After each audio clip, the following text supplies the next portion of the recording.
welcome once again to Crazy Comics and Stories. It's me, your charming and delightful old Uncle Rat Bastard. And at the other end of the series of tubes and wires that we call the internets is Joe, Crazy Writer. How you doing today, Joe? It depends. Do we have any guests this week? No guests this week. Oh, good. Ah, phew. You don't know what a bitch it is wearing pants all the time. I wear pants all the time. Yeah, well, I've seen you naked. You're better off that way. Trust me. One of the clients at the group home, when I would sleep at their house, one of the clients would go, "Well, you sleep in your pants?" I go, "Yeah." They don't want me sleeping without pants. And for some reason, she just couldn't get it through her head that I wear pants while I sleep when I'm at work. They would fire me if I didn't wear pants. Oh, I don't think so. You're not supposed to wear pants when you're sleeping. Ever been camping in the Boy Scouts, obviously. No. I dropped out of the Boy Scouts long before that. I made it all the way to Eagle. I know. Just like President Gerald Ford. Yep. I never fell off a ladder, though. Did you say that Poland was not part of the Eastern Bloc during the 70s? Paul Lynde, yeah, he definitely was not part of the Eastern Bloc in the 70s. He was in the Center Bloc. That's true. And he had a sitcom for a year. Now that we've totally... and a Halloween... Everybody listening, because now they're all rushing to Google, who the hell is Paul Lynde? And how do you spell Paul? Well, I should give background on what we're doing this week, Joe. I don't know.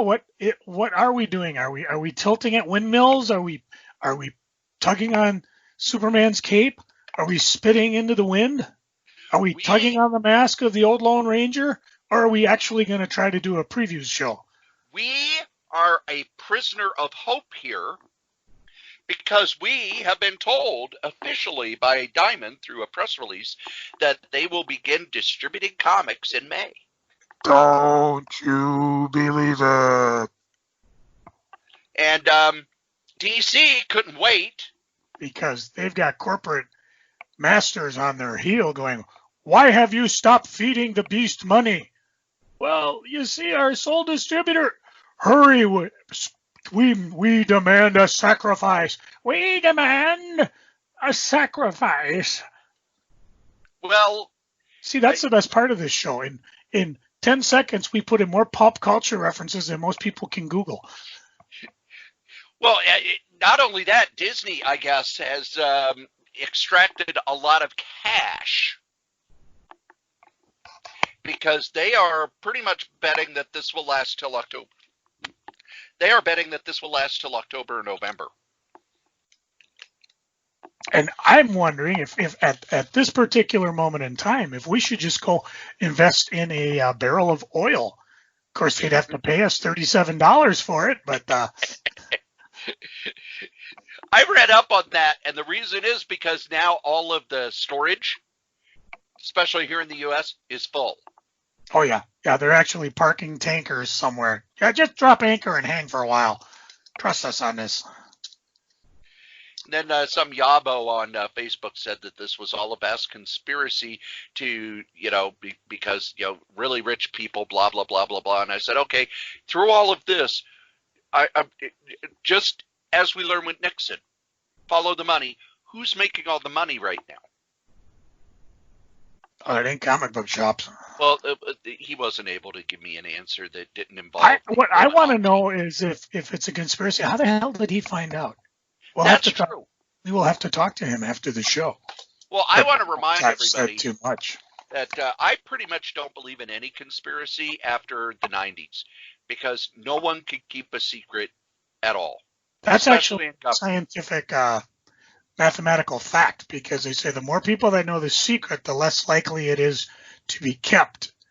And it eventually just pinwheels to the point where the curve between time and secret and the amount of people, it gets to the point where it's just impossible to keep. I mean, look how long Area 51 kept its secret, and it was actually a really bad secret. Everybody knew about it, and then finally Clinton had to admit, yeah, we test secret crafts there, but that's all you're going to get to know. Yeah, but everybody knew that already. Well, yeah, I mean, they would let the people in Vegas know when a nuke was going to go off because that was their testing ground. So people would go out in the desert with popcorn and watch it go. And anytime they'd get buzzed by something weird, everybody's like, oh, there's an experimental aircraft. There's even I don't know if this is true or not, but they had this thing where they were testing a secret plane and it wasn't flying supersonic. So what they did is they put the pilot in an ape suit. So when the regular Air Force would fly up and intercept this thing, they'd be like, we have a ape flying the plane. Not that they would notice any details of the plane, just the ape flying it. And we've seen that before where you get that picture of that voluptuous woman in a white dress bending over in the punchline. Holy cow, look at the velociraptor in the background. Or, wow, look at that dog driving a car. Yeah. So I will think say, the though, old saying is, two people can keep a secret if one is dead. Yeah. Well, actually, both are dead, but that's that's like two people in an elevator. One of them farts. Everyone knows who did it. But Diamond is reopening on the 17th of May. Now, I'm curious as to how many, if any, retailers are buying this DC scheme. Because what they're doing is they're basically taking the two largest retailers in America. One of them we buy from, Discount Comic Book Service. The other one, Midtown, that I visited back when I was jaunting around New York. And basically, DC set them up as distributors. And what was it? They had 3 days for all the retailers in America. Yep. Sign up if you want to get the books. Well, and they also told publishers that. And 0 other publishers signed up. How many? 0. Oh, well, that makes sense. 0.0. Also, if you look, the books that they're distributing are none of the big books. Not Batman, not Superman. Not even on our list when we get to talking to previews. And no trade paperbacks, no hardcovers, no collected editions. Now, for guys like Cory and I and Tim and some of the other guys online that we talk or we listen to, like Brian Hibbs, this smacks of Heroes World in the 90s. And we covered that. Was that 3 podcasts ago? Two episodes ago. Oh, Tim. Yeah, two. And yeah, I what kills me is online there is such an anti-diamond feeling that people are like, oh, we got to break the monopolies. It's a reason for it. So, well, yeah, that's a good reason, but this ain't the time to be experimenting with something. And I tried to explain to people, you don't get it. Comic books are a really small part of the overall publishing industry. There's a very good chance, and we've already talked about it, that AT&T or Disney would just say, hey, shut it down. Like Mark Waid said, this is an extinction level event for comic books. There's a light at the end of the tunnel, but that's 2 freaking months. That's a long time for small shops to go without comics. I'm pretty sure The Source, our good buddy Steve Brown, the man of renown who doesn't frown down at Cedar Cliff, Dreamhaven, heck, even talking with Tim. Some of the long-term guys who have been around will probably be fine. But some of these smaller shops that have maybe just popped up or have been showing signs of trouble, that may be too long, unless the stores can get open. I haven't heard what our governor is saying. Is he still saying May 3rd? That's the last I have heard. However, I don't want to get too deep into it, but a lot of shenanigans have been going on the last week or so. And let's just say where I work, they're already saying that if these shenanigans continue, we will have to stay locked down even if the state opens up. Yeah, the last we can say is, again, history. People forget, in 1918, the last pandemic, comic books were not even invented when this pandemic come around. everybody, the pandemic swept through the United States. It dissipated. Everybody came home from World War I, and that fall was deadly. And of course, I understand you're not working, you're not getting money, you don't know what's going on. Heck, even the small business thing that they ran out of money. Yeah, it ran out of money. Again, I might have to send Tim a quick note to see if they got anything that could help them. But yeah, I confidence is low, and again, we'll see what happens. You can protest all you want, but we're going to go on as if these orders will be placed. I didn't even hear. Do we know when we're supposed to place these orders? I could go look, but why? I'm going to place mine at the end of the week. Yeah, I'll probably do mine tomorrow. So just situation normal. Call your local comic book shop and tell them, hey, I got my April orders. So, and that's the spirit of this show. We're going forward as if we are going to see these. I will point out, Joe, let me get to the page here. Let me get to the page. Now, I gotta say, I am working off a digital copy, so I don't get the luxury. What I usually do is when I have the previews, I bookmark the pages I want to flip. So you won't get to play in part of our fun here. No, because what I got to do those is just of you at home, rattle forward to the page. It gets really funny when I get to DC and Marvel because I don't even have the previews. I just have an alphabetical listing of everything, which I found incredibly refreshing. And I do have the full descriptions that's in previews, but I don't have anything else that Marvel or DC, if they gave any preview pages or anything like that, I don't have any of that. Okay, so those of you who are following at home, go to page 257 of your previews and just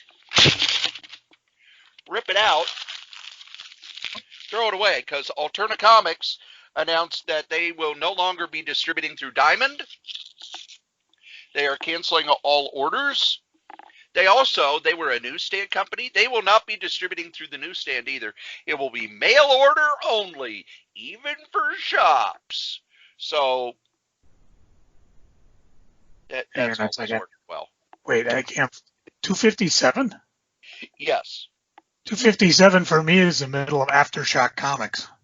Well, a little further then, because it's Alterna Comics. Hang on, I'm just curious because okay, Albatross. Look at the bottom of the page for when... I don't have a bottom of the page. There it is, 257. There. Okay, let's take a look. Oh, they're the guys who do all the cheap stuff. Yeah. Whatever. Goodbye. I think that's a stupid move, but y'all got to do what you got to do. I've argued this differently. Look at the previews catalog. I mean, I think we do a pretty good job of going through everything that we're personally interested in, because we do look at everything. But if I had to order all that independently, I would have, as a shop, I would have supported Alterna Comics just because of the price point. And some of their stuff's a lot of fun. I bought in quite a bit. But to go out of my way to get stuff from them, no. Because now you're adding on shipping, and one more invoice I got to follow, and who knows? If people aren't coming to me with orders or asking about it, and love them or hate them, the previews is pretty much the only way to do it. Although on today's social media, that might be the way you're going to have to go. You're going to have to build up your own following and get people to maybe buy direct from you. Well, they said they have 100 shops that buy direct from them. Well, that's good for them. That's what you got to do. I talk about, hang on a second. I got to go into the comic book Brewhead, which isn't published, but the guy who, why can't I think of his name off the top of my head? He actually sent me a solicitation. Oh, Mike Pascal. He sent me a solicitation of his #1, and I think I ordered 10 copies from him, and he thanked me. And I don't even know if I still have the ash can.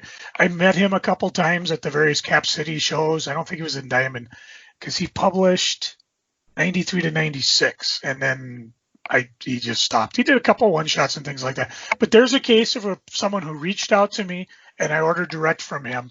And then when they started coming through Diamond, I ordered through Diamond as well. So, yeah, I mean, good luck. And hey, if you guys are out there and you're listening to this here podcast, this is a good reason to send us a solicitation copy, because we'll talk about your books in review section. We're not totally heartless. We're not? Well, maybe. Okay. Let's get started, shall we? Okay, page 42, image. Retailers, this is a no-risk #1 title, which probably means they can order as many as they want and they can return it. Chew, not just Chew. CHU #1. Let's see. We got John Lehman and Dan Boltwood doing it. It sounds interesting. Tony Chu is I can't even pronounce it. Sebopath. Thank you. Able to get psychic impressions from what he eats. Hey, this sounds familiar. Saffron Chu is a Sebopar who's able to learn secrets from who she eats with. Tony's a cop, Saffron's a criminal, brother, sister, and they're on a collision course. I love Chu. I love Chu, Cory. And I've got the previews. I was on board when they said Lehman. I will probably buy the first couple issues of this and then switch over to trade paperbacks, because Chu's the same way.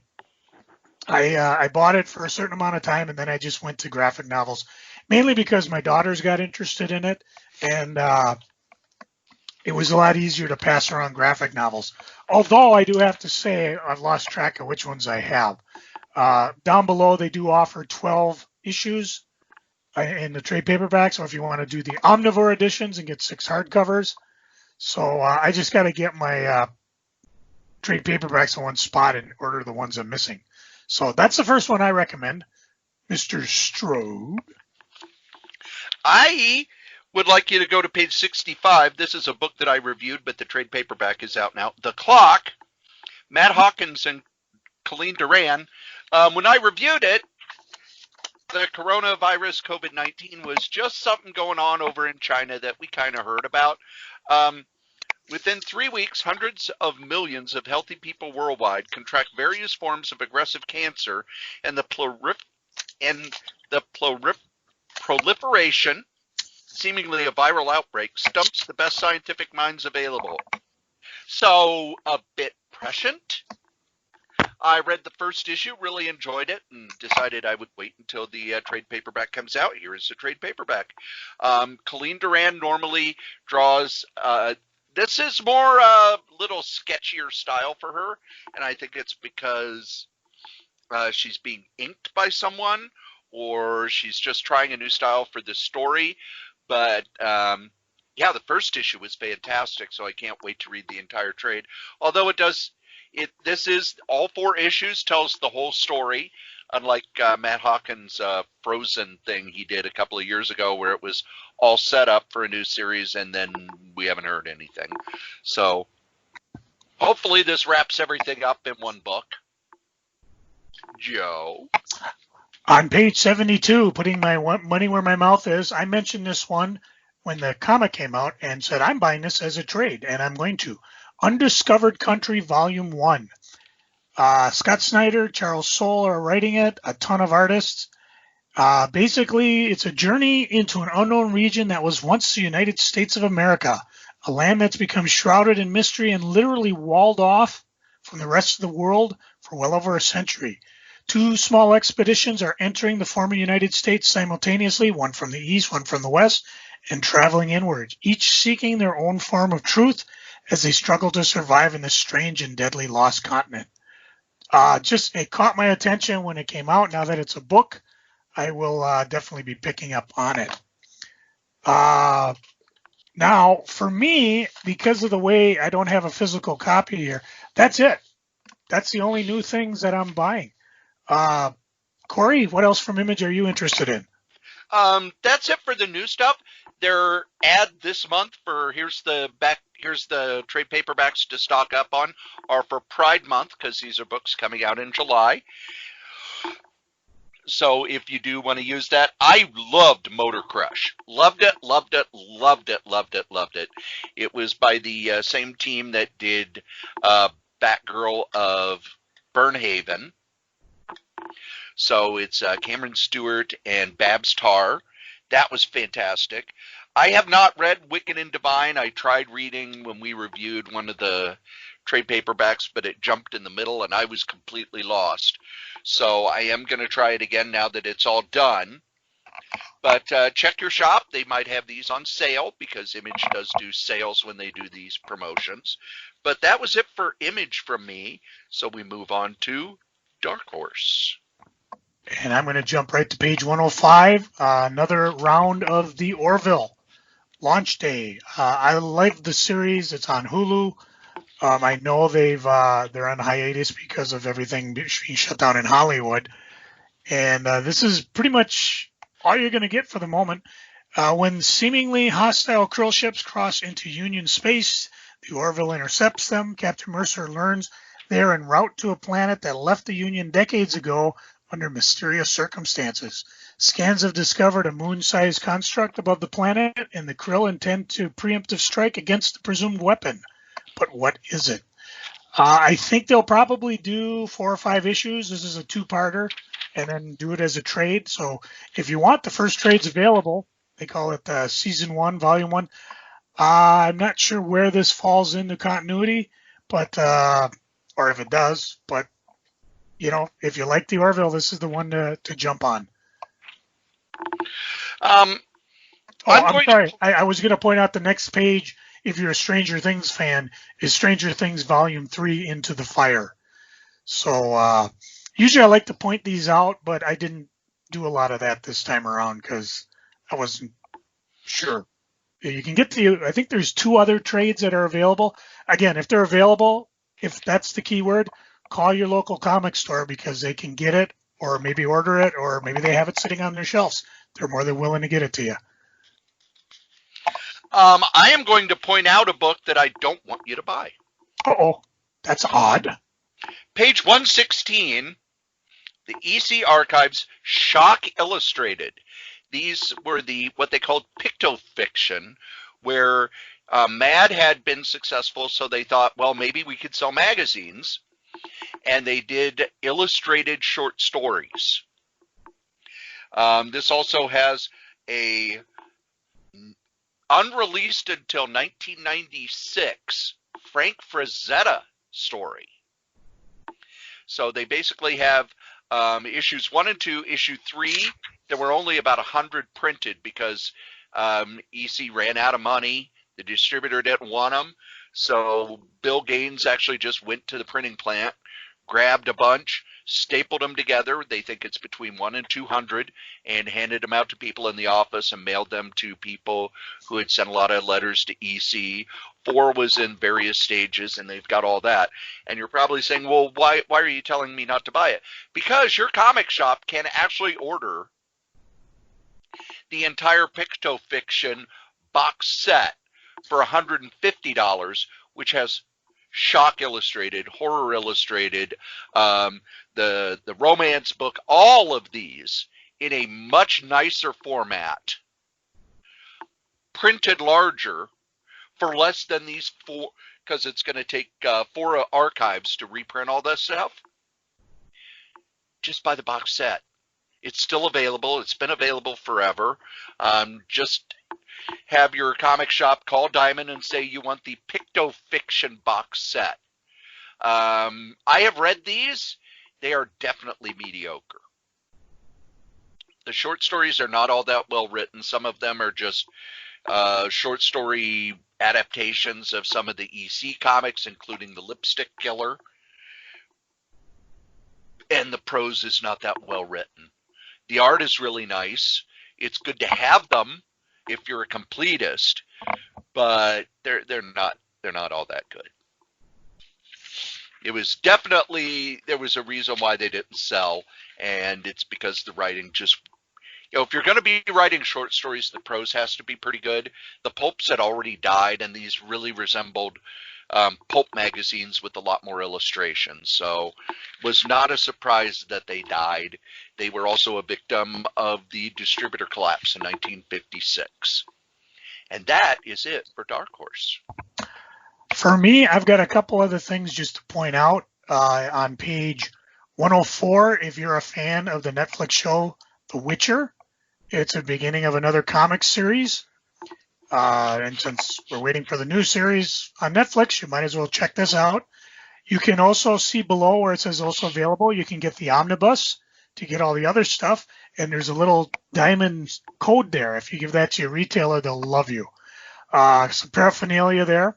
On page 119, and excuse me while I digitally scroll through my, no, not even that much fun. I just kind of using my mouse finger here. But on, let's see, the Shalone Cowboy Shemp Buffet. This is a new paperback edition. I don't know if I have the hardcover. I'm going to have to go look for it. But I've discovered the Shalone Cowboy just by picking up a few random issues when I hit various Comic Cons. Oh, by the way, I should mention the MCBA Fall Con is now scheduled for October 10th. Just put that on your calendar. Don't even bother calling them about tickets or anything else because they're busy working on all that stuff now. But that's the next day, and when I find out more, you'll be the first to know. So that should be fun. But I read the Shalone Cowboy. Hilarious. Absolutely loved it. So here's your chance to own a new paperback edition of it. On page 121, a book I talked about years ago and sold my comics for a surprisingly a lot of money. Hinch Girl. This is the second edition trade paperback. Marie Posa hates her job. She works long hours for little pay, no insurance, and worst of all, no respect. No respect. Her coworkers are jerks. Her boss doesn't appreciate her. He's also a supervillain. Cursed with a conscience, Mary would give anything to become something other than a Hinch Girl. And again, call your comic shop. They may have volume 1, if not volume 2 is being solicited. I love this book. It was a lot of fun. And the final thing for you Starblazer fans, on page 126, Starblazers Spaceship Yamato, volume 4 is being solicited. I have loved both, not only the DVDs from Funimation that I bought. You can get it, the series online on Amazon for less. And of course, the manga is a lot of fun to go along to. They take the original series, they flesh it out with more characters, more believable battles. I've got the second round where they fight the Comet Empire, and why I haven't cracked into it right now, I have no idea. You'd think during this whole time with me being down with my hip and now being home, I'd have done it, but I didn't. My bad. Now, who's next? DC. Joe, I don't give a lot of investment advice. You don't? I'm going to give you some investment advice. I'm going to tell all the people here. I had to go to the Walmart over the weekend because they were the only store open during the hours I was able to go. They had four new DC books, one of which was the War Book, which had a story by Brad Metzger and Jim Lee that has never been reprinted anywhere else. I actually popped over to the eBay right before because, it's a Jim Lee story that really kind of popped out in the middle of nowhere when nobody's talking comics and comics are being shipped to shops, and we don't know if this book's ever going to get to the comic shops. And it's going for $25, and it's $5 at your local Walmart, and it just came out Sunday. So don't be going nuts. Just check out your local Walmart, since you might be going there anyways to pick up toilet paper. And it's just a short Jim Lee story based on a soldier who won the Medal of Honor. And kind of out of nowhere, Jim Lee art. I don't know if it was announced that it was going to be, because they don't print who the creators are in the previews for these Walmart books. So Jim Lee art out of Or nowhere. here's your chance to get that. Or if you go to that online thing where Jim's auctioning off 60 pieces of art for retailers, those are only going for like $18,000 to $25,000. So hey, yeah, skip your Walmart, just hit the eBays. Oh, there. Cory, I've got one thing I'm going to point out, although I'm not going to buy it. He-Man and the Masters of the Universe Omnibus. It's way in the back. If you're previews, to me, it's just in the H's. 2 different versions. You can get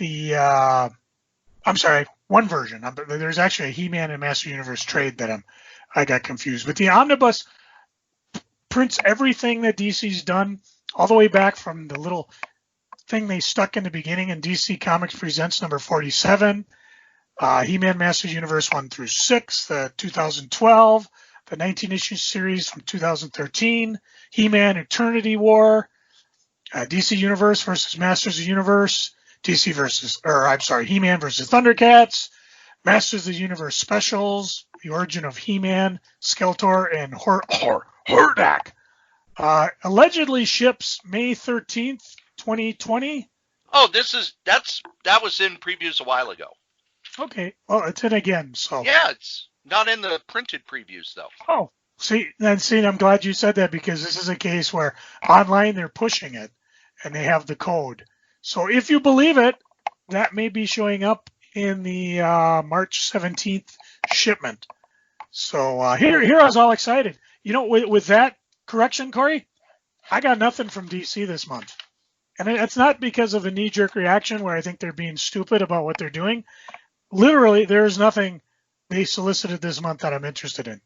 But I will sit back because I like listening to you, Cory, because sometimes you'll come up with something and I'll go, maybe I'll consider that. Well, one thing I will point out, there's not a lot of new, because what they do, they put the new up front. There's a new Deceased miniseries, so they're going to ram that in the ground just like Marvel did the Marvel Zombies. Batman 3 Jokers, which is a Jeff Johns story that he's been talking about for years and years and years, is finally coming out. It's prestige format, black label, buying it as a trade. Yeah. A new writer on Wonder Woman. Once again, they're getting someone from Outside Comics. Mariko Tamaki, who writes young adult novels, is taking over Wonder Woman for a stint. They don't say how long it will be, but if it's anything like G. Willow Wilson, it's probably a 12-issue stint. By the way, if you want some more Jim Lee art, you can pay $1 more and get the Wonder Woman 759 cardstock Jim Lee variant edition. So you don't have to spend tens of thousands of dollars just to get yourself some Jim Lee art. Said nothing about original art. We're just talking Jim Lee art. Yeah, I don't think I'll ever own any Jim Lee original art. Of course, I'm not that big a fan of Jim Lee, so it's not that. Butch has some. Oh, yes, he does. Yeah, just a quick Wolverine sketch, but I don't want to talk about that. In the facsimile editions, however, they've got, no, these are in the DC, the dollar books. Saga of the Swamp Thing number 21 is being reprinted as a dollar book. Interesting. I buy that. If you've never read it, buy it. Yes. And done in one. Even now, that story has a hell of a lot of power.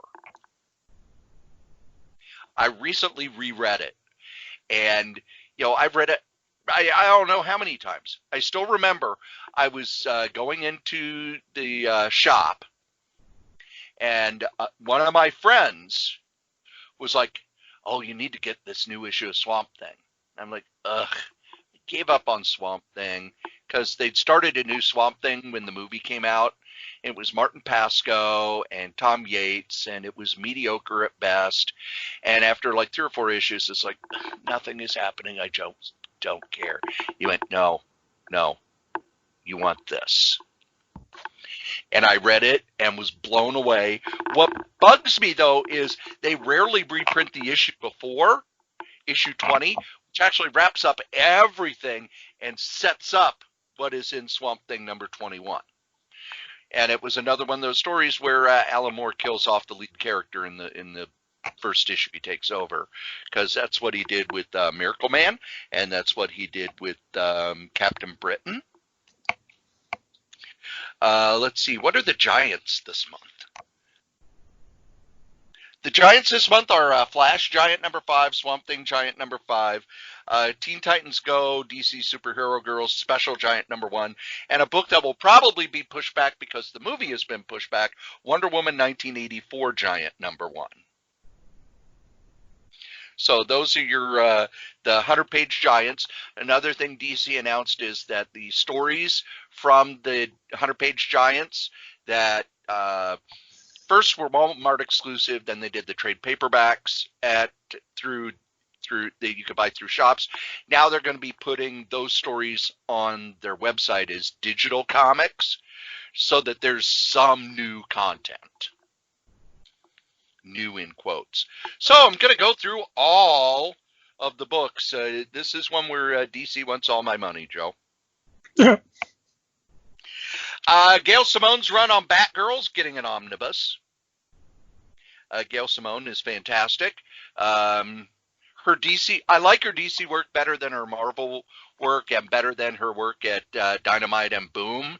So this was a book that I really enjoyed, so it's nice to get that as a big old book. All of the Paul Dini stories about Batman are collected in an omnibus. Joe? Does Joe know who is Paul Dini? Didn't he? Oh, wait a minute. He was big on like Batman animated adventures and stuff like that. Yeah, he was the story runner for Batman the Animated Series, Superman the Animated Series, the Justice League Animated Series. And Unlimited. Yep. And then they stopped the continuity and kind of went off on their own. Although he still works on some of the DC animated movies. Yep. But he came over and did a whole bunch of did a whole bunch of Batman stories before the New 52. Batman the Deluxe Edition Book 5. This is the hardcover version of the Batman series by Tom King. Basically, this reprints the 9 and 10 of the trade paperback in a really nice hardcover. I've been buying these as hardcovers. There's going to be one more hardcover that reprints the whole thing. I'm excited about that. If you were one of the people who ordered the Superman Man of Steel omnibus that was, starting with Man of Steel by John Byrne and was going to be collecting all that, they have switched to smaller hardcovers, and the first one of those is coming out. It's I'm not buying it because I was not. John Byrne's Superman was cool at the time, but by the time he left, I'd really burned out on it. Pun intended. Yes. I could even tell you the actual story where I went, nope, I'm done. Joe, do you remember the Superman Mr. Miracle crossover? That comes up on crack.com about like every time they do a top 10 creepy sexual superhero Olympics. That was when I Big realized Barda making a porn film. Yeah, Superman and Big Barda made a porno. Brown chicken, brown cow. And it was at that Spank point me, that Superman. Spank me. Not too hard. It was at that point that I realized that John Byrne does a story like that on almost every run he does. And it's like, it's creepy and weird and gross. And it's Superman should not be in a porno. Yeah, I mean, when Alan Moore does it, he likes to have, guys finking each other. But, with Superman, no, we got Larry Niven's book. That's all we need to know about that. And let's remember when Alan Big Moore Barda did Superman. was not a woman of Kleenex, that's for sure. When Alan Moore did Superman stories, he was incredibly respectful because it's Superman. Even when he did Supreme for Image. Yeah. Same thing. Some of the best stories, if you can find them, they're definitely worth picking up in the back issue bin. I'm also going to be picking up the Flash 750 Deluxe Edition. I like these where they're doing the big anniversary issues, and then they put out a nice hardcover that has some extra stories just to commemorate it. I got the Action Comics 1000, the Detective Comics 1000. It's not out yet, but I ordered the Wonder Woman 750 and now the Flash 750. I already have this in 100,000 other forms, but if you've never read The Forever People by Jack Kirby, there's a nice trade paperback on the next page. A story I've never read. Now, Joe, you've probably read a few hundred times the Neil Adams, Denny O'Neil, Green Lantern, Green Arrow. Yeah, I had they did a series of back issues where they published them in 2 per issue for like $2, and I picked up the whole run that way at one time. Well, that was the end of the series, and then it started up again in the mid-'70s. Written by Denny O'Neil and drawn by Mike Grell. And they are doing a hardcover of the first, 16 issues by them. I've never read those stories. It's drawn either by Mike Grell or Alex Saviuk. Who, does Joe know, why is Alan Saviuk one of the guys who's drawn Spider-Man almost longer than anyone else? He's doing it on the newspaper strip? Yep, he drew the Hey, I just took a guess because I knew it wasn't the comic books. Well, he worked on the comics in the early 90s, and Stan liked his work so much he brought him over to the comic strip, and he worked on the Spider-Man comic strip pretty much till it ended. Let's see if there's anything else here that jumped out at me that I wanted. I'm wavering on the Superboy, A Collection of 75 Years. I like these collections, but most Superboy stories were pretty darn bad. Especially the ones from the 50s and 60s. They were just awful. Just awful. And I don't know if I want to bother. This is one where if I see it where they've discounted it, when we go to shops and it's like, yeah, we're trying to get rid of this crap, I'll buy it then. And that's it for DC. Cool. Who's next? IDW. I got one thing on IDW. If you want to jump forward to page 151, this is a Star Trek Debt of Honor facsimile edition. I love that story so much. Yes. I don't know why it's a facsimile edition, because when this was originally published in DC, it was a graphic novel, not like we think of it, but one of the magazine-sized ones. That's why they're doing it as facsimile. It's going to be published at that size. Okay, well, it's like, why don't you, it's your own printing, okay? But yeah, it's a fabulous story. Chris Claremont, Adam Hughes art.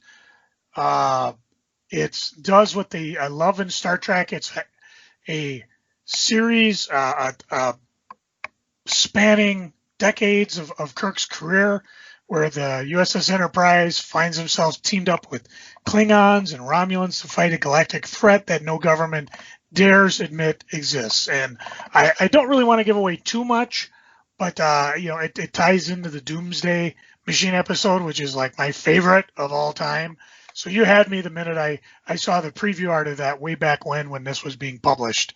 So if you have never, ever read this, either buy the facsimile edition from IDW, which I may do, or you scan the eBays or call your comic shop. They may have an old issue lying around. But yeah, this is definitely one to pick up. It's also a sequel to Star Trek 4. A direct sequel to Star Trek 4. Did you notice that? Well, yeah, that's because it covers all these different galactic events and what happens, why all these are tied together in a threat. But it also is a character from Star Trek 4 that was completely forgotten and ignored afterward, and that pissed Chris Claremont off, which is why he wanted to do the story. Again, a beautiful way to start it, because, I mean, you just got me, because I love that type of intercontinuity, where you're referring to events that happen and other thing, and picking up characters that are just kind of dropped and forgotten. Cybok! The other thing about it is, it makes me so mad that that's the only Star Trek story Chris Claremont did, because who knew he was so good with the Star Trek characters? He had the chops for it, yeah. Yeah. Peter David, if I see Peter David write the Star Trek book, I am on top of it. And if Chris Claremont ever returns to Star Trek, I would do it. So, yeah, Cory and I, we can't give enough thumbs to pick this baby up. On page 159, we get a new book from Craig Yo. Invisible Men, the Trailblazing Black Artists of Comic Books. Read about the riveting stories of black artists who drew, mostly behind-the-scenes, superhero, horror, and romance comics in the early years of the industry. Gorgeously illustrated with rare examples of each artist's books, including full stories from mainstream comic books to rare titles like All Negro Comics and Negro Heroes, unpublished artist photos and art. Let's see. Some of the artists they have are E.C. Stoner, a descendant from one of George Washington's slaves, Owen Middleton, who was sentenced to life in Sing Sing, and Matt Baker, whose art from the 40s and 50s is so beautiful and so well done. IDW a few years ago published The Complete Voodoo, which also had a lot of his art in it. And it's one of those things where I'd seen his covers and stuff, but actually seeing the art well printed in those books really made me a fan. His stuff is fantastic. This is a historical book. It's going to have a lot of the pages, some of the complete stories, but I think this is one of the more important books, because I remember when Trina Robbins did her book about female artists from the 40s and 50s, and people in the industry were like, that was a female artist? Because they'd kind of faded out of comics over the years to where by the time you got to the 70s, how women can only draw humor or romance books or, work in the office. Marie Severin, fantastic artist. If you look at her Hulk stories, I think she's like the second or third best Hulk artist. But she only did a few because, she does coloring and she does production work and she draws all our humor stuff. Or over at DC, if you were a female artist, guess what? You're working on the romance books. For black artists, by the time you got to the 70s, it's, you could draw Luke Cage and you could draw Black Lightning and you could draw the Black Panther. But it's pretty rare that a black artist would be able to break in easily. One thing I will say about Rich Buckler, he used a lot of African Americans as his assistants to help them break into the industry. So by the time we got to the 80s, there were a lot more African American artists. But you look at the 60s, there weren't. I can't think of any major names that were African American working in comics. So this is a pretty important book to my mind. And I think that's it for IDW. Oh, the collected edition of the final Ragnarok story by Walt Simonson. I want him to put the whole thing in one great big book, but, it'll be a while before they do that.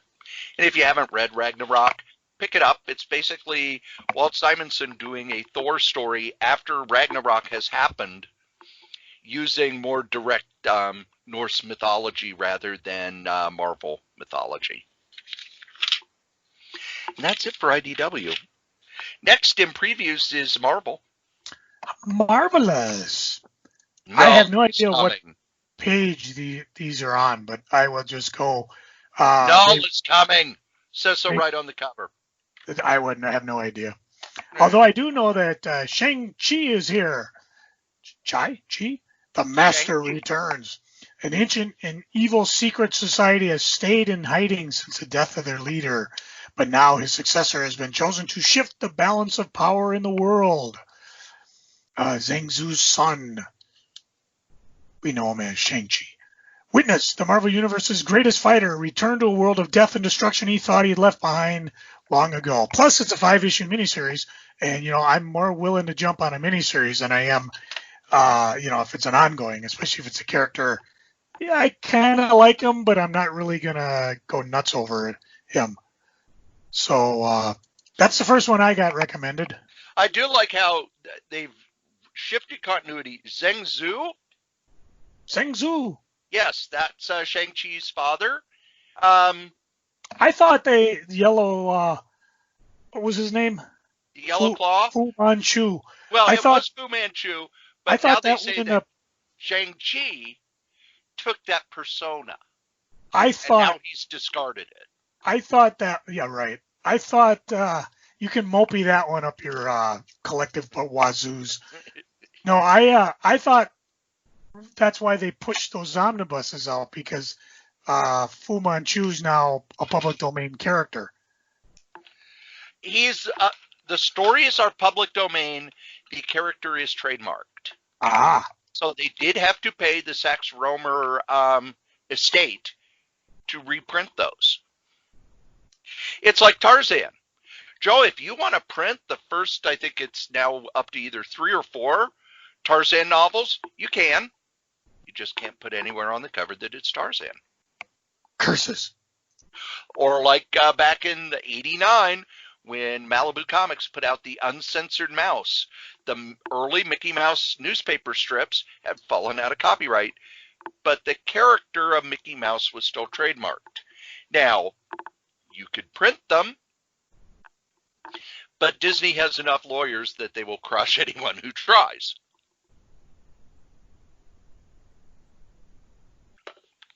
The first story they have is one that I'm interested in, except for the fact that it's a weird story format.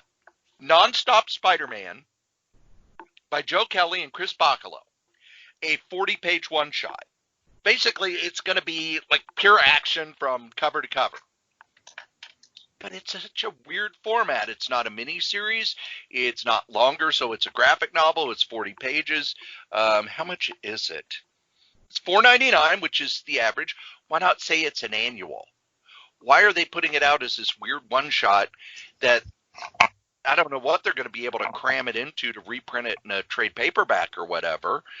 Chris Bachalo's art is always fantastic. Joe Kelly knows how to write fun comics. It's just an odd format. Let's see. Empire is still going and taking up tons of space. And there's one I'm looking at called Darkhold Alpha. So is that the beginning of another event? It's going to be another one of those event miniseries like they did with Ravencroft and Atlantis Attacks, where it's, okay, here's the build-up, here's the miniseries, that's it.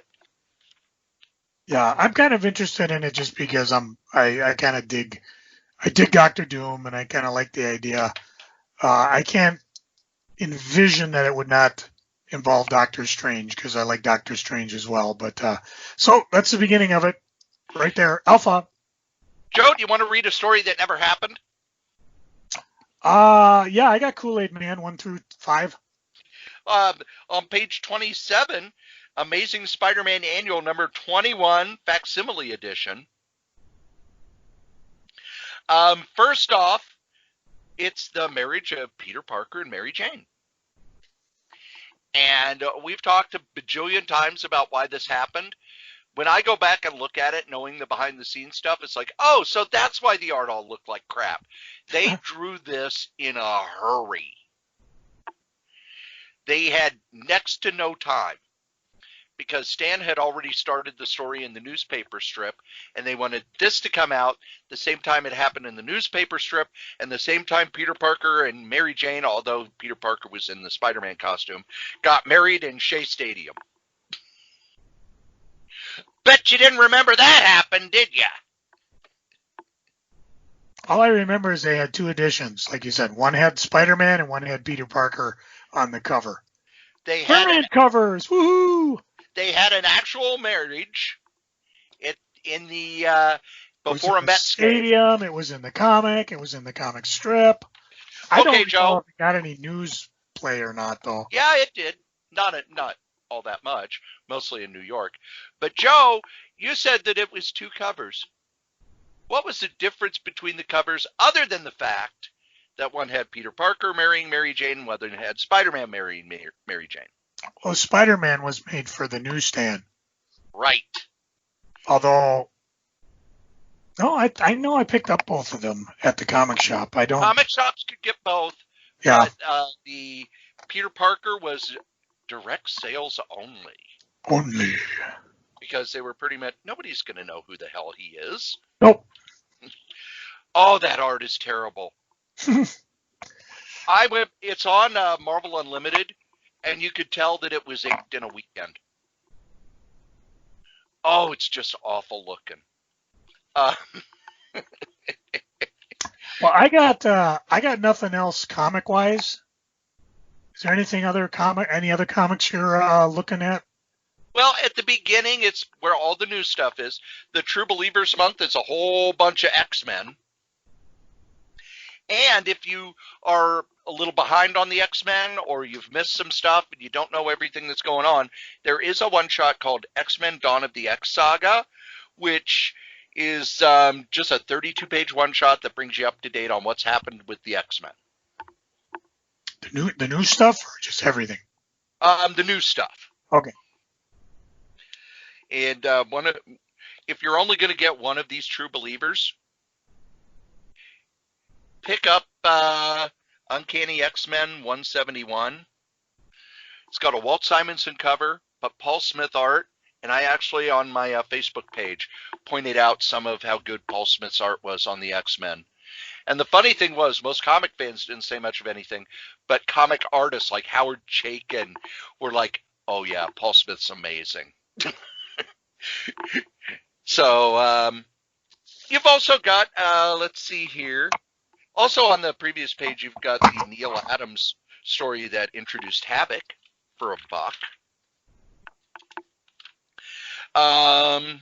There's an America Chavez miniseries that starts. I don't know enough about the character to be excited, because she's one of those characters who kind of got introduced and put into a team, and the team didn't do well, so it got canceled. So I'm kind of behind the times on that character. And now we go to where all my money will be going. I have got the Omnibus Blues. I don't know if I'm going to buy the Excalibur Omnibus, or the Infinity Crusade Omnibus, or the Incredible Hulk Peter Parker Omnibus Volume 2, or the Uncanny X-Men Volume 3. Which is a reprint. And I don't have it. And it's crazy money on the eBay, so I'm thinking this might be the way to do it. Or I'll just do like I've done before and not order any of them. And when they come out, hunt them down on the eBays, because usually you'll find somebody that will have them at least for the first couple weeks close to half price, if not, maybe $10 more. Some are free shipping, some are not. In-stock trades might have what's the other discount one? Discount graphic novels? Cheapgraphicnovels.com. Yeah, so, if you're like me and you're thinking, let's see, there's 1, 2, 3, there's $500 worth of graphic novels I'm sitting on. That's almost my entire bloody order. And that doesn't even count the He-Man graphic novel or omnibus or the other DC ones, or there's a bunch of other cool ones I'd like to try. So, yeah, Marvel, I got 2 words for you, but we've already earned our explicit rating for the year, so I'm just going to sit back and discuss. And Cory, you tell me what other fun stuff you're looking to buy besides the omnibus. No, I have to do some of the omnibuses. Omnibus. Marvel Horror Lives Again omnibus. See, I didn't even try for those because I have enough time with the ones I mentioned. These are all of the minor horror characters that weren't in the first Marvel horror book, including Satana, the Devil's Daughter, Lilith, the daughter of Dracula, Blade, the Vampire Slayer, Wendigo, Ulysses Bloodstone, a character that I really, really, really wish they would have done something with. his daughter's running around now, and she's okay. But Ulysses Bloodstone was super, super cool, and just an idea that they pissed away.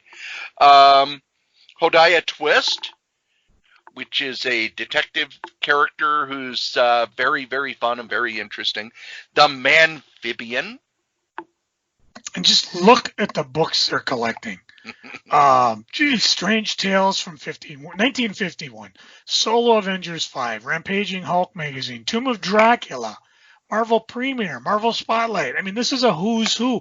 War is Hell, 9 to 15. I mean, this, again, an amazing omnibus that, hopefully our good buddy Steve Brown will pick up a ton of these cheap, because I can't get it now. By the way, it does reprint the first 2 appearances of Wolverine, because it's the Wendigo. Wendigo. A lot of the black and white magazines, a lot of one-shots. It's in my wheelhouse. On the next page, the Eternals by Jack Kirby Monster Size. The Monster Size are the ones that you could use as a door. This reprints all of Jack Kirby's Eternal stories for $125.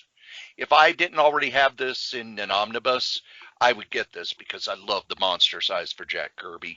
I am skipping the Excalibur omnibus. I liked Excalibur, but I didn't like it that much to buy it again. On the next page, if you did not buy the Dark Horse omnibuses when I told you to, and you should have, Marvel's reprinting all the Conan stories by Kurt Busiek in an omnibus. The Cary Nord art in the first Conan run is unbelievably beautiful. So beautiful. Somehow they also got Joseph Michael Linsner to do a cover. If you've not read those Conan stories by Kurt Busiek, they're well worth it. On the next page is Conan the Barbarian, the original Marvel Years Omnibus number 5. This is right after Roy Thomas kind of got booted from Marvel by Jim Shooter, because Roy Thomas said, well, here's the contract that Stan gave me, and Shooter said no. And if you've read in Alter Ego or listened to Roy talk about it, he was heartbroken that he left Marvel. And the only reason he went to DC is because they basically said, we will give you Earth 2. He wanted to stay at Marvel, but the problem was that Shooter was going to give him a massive pay cut and remove a bunch of the responsibilities he had, because at this point Roy Thomas was on the West Coast. And Shooter wanted everything handled in-house rather than how Roy was kind of putting it together. Right or wrong, that's what happened. Roy thinks that it was wrong. Shooter thinks that it was right. Stan went with whoever talked to him last. So the good thing about these is that the art is still incredibly strong, with John Buscema and Gil Kane doing most of the art. Really beautiful Neil Adams story in here too, but the writing takes a step down, and it no longer ties in with the novels and short stories of Robert E. Howard as closely. The Marvel Masterworks are ones that break my heart because I bought those off the stands. Marvel Tuamon actually reprints these, the Project Pegasus story. Incredible Hulk by Peter David, the second of 3 omnibuses. Yeah, I'm going to be getting that. Oh, yeah. We talked a few months ago about how they did an expansion of God Loves, Man Kills. They are now reprinting that as a larger size.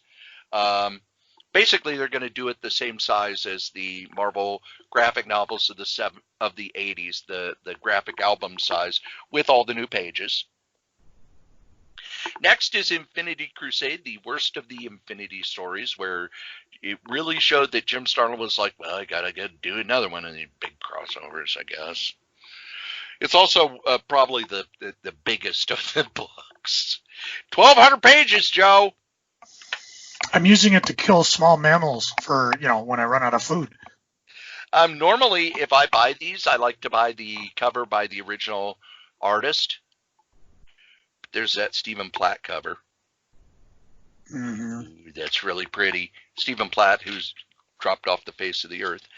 Now, if you were saying, oh, I'd like to get that Jack Kirby Eternals, but $125 for the monster size is too much, well, they're reprinting the entire run also as a trade paperback. What I don't understand, why aren't they reprinting Neil Gaiman's Eternals series? Because it's Neil Gaiman. It's Neil Gaiman. I think out of the other... Oh, they also are bringing back the collected X-Men books that reprint the X-Men. Like, these are called Dawn of X. So the first one is Marauders #7, Excalibur #7, X-Force #7, and Wolverine #1. The second one is Marauders #8, New Mutants #7, Giant Size X-Men, Jean Grey and Emma Frost, X-Force, X-Men #7, and Excalibur. I've been picking these, the Dawn of X, not the Dawn of X, the X-Men like that. I love this format, and I'm glad they're continuing it. Let's see if there was anything else that jumped out at me, because, oh man, there is so much more. I already have this. I actually have it as the original hardcover when it came out. Silver Surfer Parable, which is a Silver Surfer story by Jim Lee and Mobius. And if you have not read this, this is well worth your money. Yes, it's only 88 pages, but it's $14.99 for a trade paperback. And it's Mobius in, I think, the only Marvel book he ever did. On the next page is the second Black Widow Epic Collection. It reprints a whole bunch of the Marvel graphic novels where Black Widow was teaming up with everybody. But in this is the 4-part George Perez, Ralph Macchio Black Widow story from Marvel Fanfare that is just fantastic.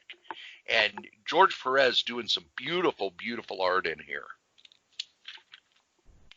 And let's see, the other Epic collections, the X-Men, it's called Proteus. It's basically the X-Men by Byrne and Claremont leading up to the Dark Phoenix story. And I think...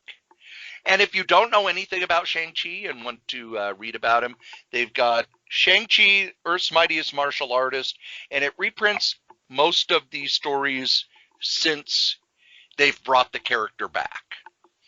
It's his appearances in X-Men 62, 63, 64, Heroes for Hire 18 and 19, the Shadowland story, his appearance in the Avengers. Get the Epic collection of the original series. It's 100 times better. And that was it for Marvel. All right. Next up. People love it when we go long. We're at an hour and 10 minutes, and we're just now getting to Dynamite. I know. And all I got from Dynamite is, and I'm not buying it because I'll probably do the trade, Green Hornet #1. Scott Lobdell, Anthony McKee, Green Hornet and Kato have met their fair share of villains over the years, but when an alien infant crashes to Earth, two heroes must keep him safe from a whole new type of nemesis. So for you Green Hornet fans, it's back. There's also a artist signed edition down low on page 178 of your Dynamite section. That's it for me for Dynamite. I will point out that the Betty Page book has a whole bunch of covers that'll probably go for big money on eBay. Especially that nudie. Although I think people know about it, so I'd be surprised if it goes as high as the original. Betty Page collectors aren't always comic book people. They know about it now. The first one, I don't think anybody knew. Like you said, it's like with Barbie collectors, they didn't see it coming, but I think they're hip to it now. Or if not, Dynamite, you should be hip to it.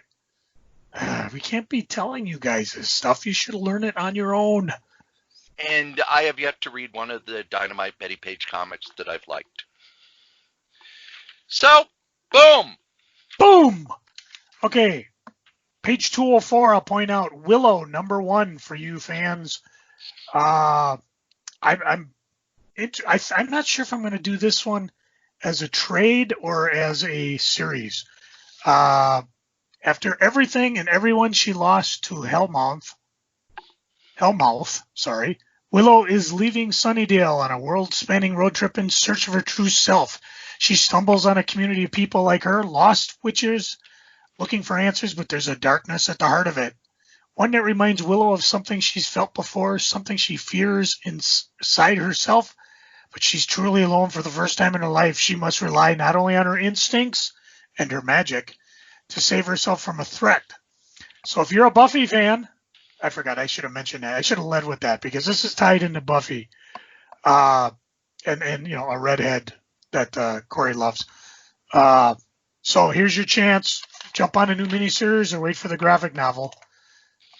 The best book that will be printed this month is on page 213. I was just going to recommend that as well.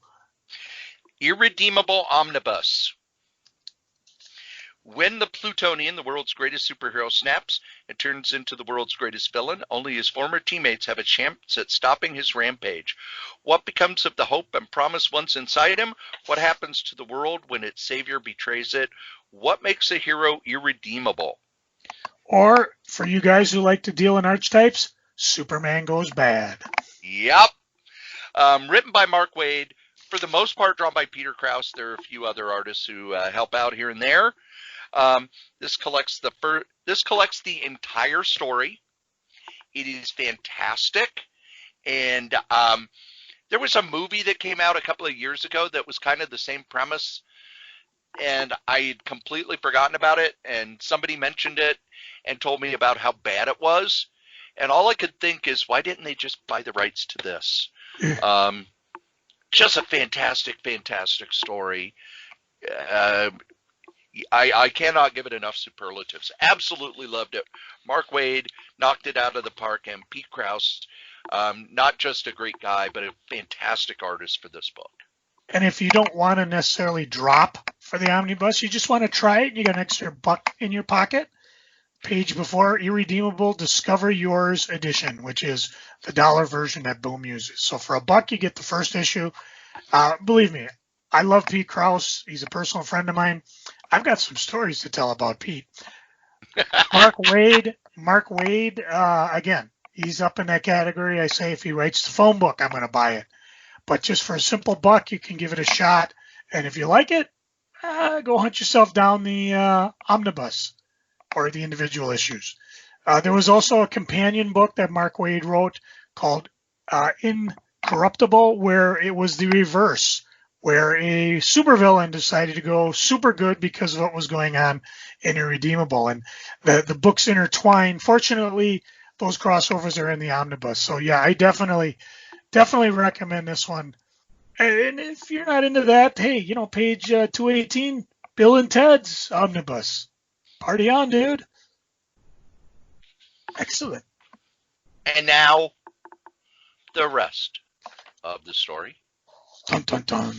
I'm just going to point out that Cerebus this month is Attractive Cousins One Shot.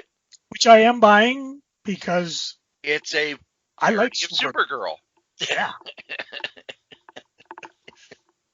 And we'll talk about that when we get to geeking, and you'll understand why I'm all over that. Now this is where it gets slow for me because I don't get to flip the pages because I'm working my way to page 236, and you'll get there before me. Oops, I passed it. See how goofy I get. Am I in the right one? Absolute Comic Group.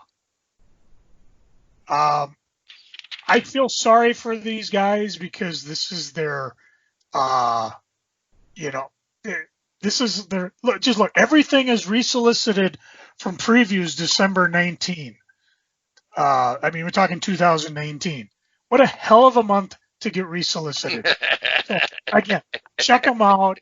If any of it flips your gourd, maybe that Absolute Flip book number 2, but check it out because I think these guys could use a little love. I feel sorry for them. When you get to the Archie books on 271, There is the trade paperback of Archie 1955, which is, again, by Mark Waid and Brian Augustine. Art is by Tom Grummett. It is, we had Archie 1941, which was basically what if the Archie gang had graduated high school in 1941.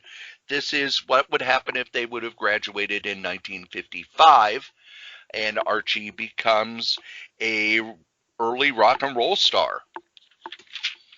Then on the next page, the Best of Archie Comics Volume 1 80th Anniversary Trade Paperback, 416 pages for $10. Volume 1. Let's see. Massive full color collection, over 50 favorite comic book stories, hand selected by noted Archie writers, artists, editors, and historians. Also included are loads of entertaining behind the scenes anecdotes about the comics, their creators, and Archie's impact. Archie has now hit 80. Back on page 256, I'm going to point out a series that I absolutely love. Phil Folio and his wife, how do you say her name, Kaja? Yeah. Girl Genius trade paperbacks under Airship Entertainments. I actually picked up the comic book when it first came out, and then eventually he switched and he goes to just graphic novels. Most of the graphic novels, I believe he kickstarts and then he sells them on the Diamond. Here's your chance to catch up. I definitely recommend picking up Volume 1 and seeing if you like it, or you can actually go online because he publishes online as he gets stuff done. Again, give yourself a taste of it, and if you like it, pick up the trades. They're all right here. All the numbers are here. I know Dreamhaven Books in Minneapolis has all these in stock, so if you want to help your local comic book store, and a damn fine, handsome man. Matter of fact, he just mailed me here in my hand. I've got Dreamhaven Books and Comics, catalog number 299. We're back, because he hasn't done one of these in so long, and now that he's shut down, he's not only doing stuff on eBay, doing stuff online, but I got a catalog, and imagine I'll talk about that next week when I get a chance to answer it. Anyways, Girl Genius is fabulous. The art's phenomenal. It's adventure, romance, a mad scientist. Agatha Kray, she's a Transylvanian polyagnostic university student with the drive to create, and she also has the world's worst luck. The collections, I mean, it's won a Hugo Award. I just absolutely love these. Again, these are ones where I've got to figure out which ones I'm missing, and fortunately they're all in one spot, and then just pick them up, because eventually he start out in black and white, he flips over into color, but I give this a total thumbs up. If not, rip this page out of your previews, stick it to the wall. You got the codes right there, so you can order them when you want and when you're ready. On page 258 well, it's not the latest, but it's a new book by Will Murray, who one of my favorite pulp writers. Bill Murray? He's doing a book again? Will. Not Bill. Wrong every time. He's a comic historian. He's the creator of Squirrel Girl, and he is writing continuations of old pulp characters, including Tarzan, Conqueror of Mars, a crossover that's never been done before between Tarzan and John Carter. He's also doing the Doc Savage novels. He's doing Spider novels. He's doing, G8 and the Battle Aces. Doing Tarzan. He did Tarzan King Kong story, which was so fun. Altus Press, Will Murray, he actually just got the rights to start doing some continuations of Sherlock Holmes, because all of his books are licensed, even though the stories are public domain, the characters are not. So he actually goes to the people who own the license and gets permission. And with Tarzan, you got to jump through a lot of hoops to get permission to do Tarzan. Ugh. Also, if you missed any of those Avatar Press sales, where they sold off their trade paperbacks real cheap, they're doing it again. Page 276. They have not published anything new in a while. they're just burning through all the stuff in their warehouse for some reason. I've asked a number of people to find out if anybody knows if they're going to be publishing anything new or if they're just burning through the old stuff, and no one seems to know. But there's some Warren Ellis stuff here. There's some Garth Ennis stuff here. There's some Jonathan Hickman stuff here. There's a lot. If you don't have them, I cannot recommend enough the Garth Ennis War Stories. Most of these were originally printed at DC through Vertigo. He brought the series over to Avatar and did new stories. And unlike a lot of the other Avatar stuff, it's not a lot of gore. It's just really good war fiction. Joe. All right.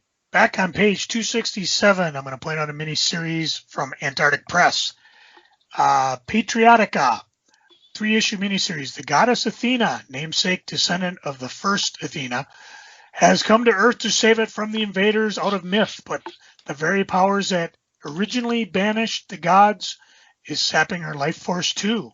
To survive, she reluctantly bonds with a human, scrawny college student named Aaron. Don't we know someone like that out in Norway? Never mind. Together, they transform into the mighty Patriotica to fight gods and monsters, protect and rally the military, and deal with campus social life. Hey, for 3 issues, I could do worse. So that actually sounds kind of interesting. Did you recommend Archie meets Flash Gordon? I did not. Okay, I like crossovers, so I recommend that. And then World of Archie Digest number 100, I'm going to pick up just because it looks interesting. Betty Cooper Super Teen number 1, one shot. I love one shots. What can I say? The biggest problem is just figuring out which cover I was going to go with, and I don't think I actually chose one for the Betty. So, okay, what's your next one? I gotta scroll up to the next page here. Page 287. AWA, no, not the American Wrestling Alliance. I think it's Upshot, AWA Upshot. They are doing a magazine called Upshot Now, which reprints all their books from 2 or 3 months before. The 3rd issue is there. I have ordered those basically because it's $5 for 144 pages showing you, hey, here are the comics that we do. So that if they are good, I'm not jumping in on having to buy a bunch of $3.99 comics with sight unseen. And I think it's a really good idea to kind of give everybody a sampler as to, okay, here are the books we're doing. I also want to point out they have a new series called Devil's Highway, a nerve-wracking thriller examining a examining murder in the dark underbelly of America's heartland, drawn by Brent Schoonover, who's a local Minneapolis artist who I've liked all the way back to Horrorwood. Joe? Page 289, under Black Box Comics. Biggs and Tiny number 1. A comedic duo on the hunt for answers to their newfound superpowers. They unravel the mystery of a seedy underworld of criminal activity in the heart of New York. This is proof that I do read all the solicitations, whether I recommend them or not. For $3.99, 32 pages, I'll give this one a shot because I do like my independent comics. Let's see. I've also got on page 299, if you bear with me while I scroll forward quickly and try not to get vertigo while I'm doing it. Dun, dun, dun. Conundrum Press, The Unknown graphic novel by Anna Summer. Now, here's where I have problems with the Diamond Previews thing, because although I can enhance it and magnify it, it doesn't sharpen. So I'm reading a really blurry description. But it reads, a morally ambiguous fable for the Me Too movement. Helen finds a newborn abandoned in a changing room in her boutique. She decides to keep it, nested in a cardboard box, hidden away even from her husband. Vicky and Wanda are boarding school roommates. Wanda talks Vicky into turning tricks. Meanwhile, Vicky can't keep her secrets from Wanda, not her affair with their history teacher, not the pregnancy she tries to sabotage, but stubbornly carries out. As the two narratives converge, coincidences and secrets are revealed. I'm intrigued. I'll drop my $17.99 on that one. Flip the page, Joe, to page 300. That was easy. Atlas at War. Ah. This collects 50 hard-hitting stories from Atlas Comics, the company that became Marvel. Published more war titles than anyone in between the years 1951 and 1960. Dr. Michael J. Vassilo, literally that's all you need to say and I will buy his stuff. I've known him online as a comic historian since 1992. The man knows his shit. He has chosen the best of the best, many of which are coming back into print for the first time, from 16 different Atlas War titles, featuring the artwork of 20 different artists, including Russ Heath, John Severin, Bernie Krigstein, Joe Meneely, Jerry Robinson, Steve Ditko, and Jack Kirby. Each page has been meticulously restored from its first printing. $65 is a lot of money, so this is not something that everybody is going to be rushing out to get. But if you're like me and you're interested in the history of Marvel before it was Marvel, this is going to be a fantastic book. Doc V has been talking about it for quite a few months about how he had to debate which stories to choose, and he wanted to highlight the best artists, but there were some artists that he had to leave out. He hasn't told us the final stories yet, so we may actually get some stories by Dave Berg, Joe. Yes, that Dave Berg, who did the lighter side for Mad. Everything. He worked at Atlas doing war stories in the early 50s before he went over to Mad. And they're really good. Page 302 under Drawn and Quarterly. For those of you who are constitutionally illiterate, you should buy the Constitution Illustrated. I would say Sikorak? Sikoriak. Thank you. I can't read the blur. But Master of Pop Culture visually interprets the complete text of the supreme law of the land that we've been living under these past 2 centuries, using American pop culture icons, including Ms. Marvel. And they cover, Homer Simpson running from Chief Wiggum as covering the 14th Amendment. I'm seeing. I can't read this. It's different, but it looks amazing. And I think if you're gonna, in this day and age, you really need to know your Constitution, and you need to know when somebody's screwing you on it. And they don't want you to, because the more you know, the scarier it is for them. And this looks like a fantastic way of learning, because I see Lucy, again, Ms. Marvel, there's Homer Simpson, Chief Wiggum. Is that Principal Witherby? Hard to tell with that Archie knows. So check it out. Drawn and Quarterly down on page 302. Or go to Wikipedia. For me, I think this sounds more interesting. On page 316, it is time for the 50th Overstreet Comic Book Price Guide, Volume 50. Absolutely. I'm getting a hardcover. I don't buy Overstreet every year anymore. I used to. But, me too. But I would say by the 90s, the historical articles, the historical articles are kind of an introduction.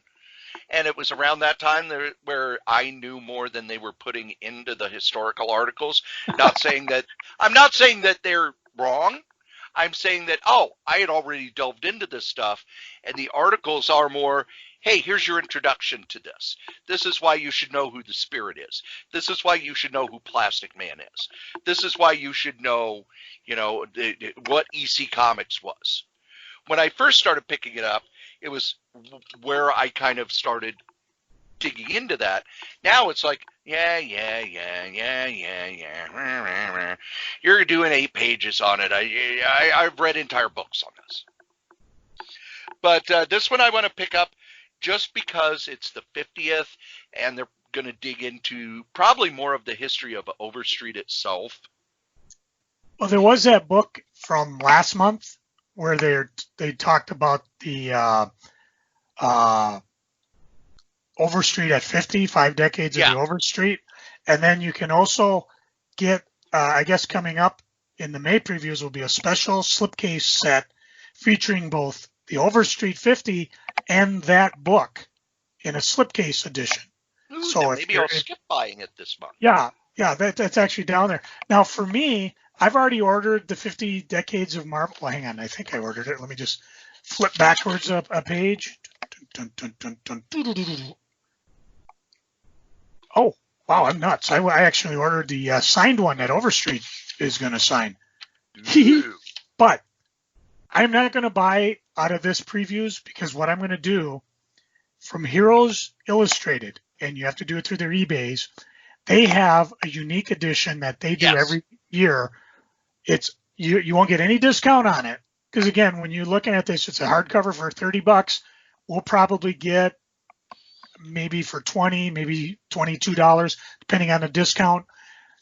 You don't get a discount from them, but everything you spend with them goes to help are the creators that can't help themselves. And God knows what's going on now. They could probably use the help. Their hardcovers are usually $35, but they're also much more collectible because they do less of them.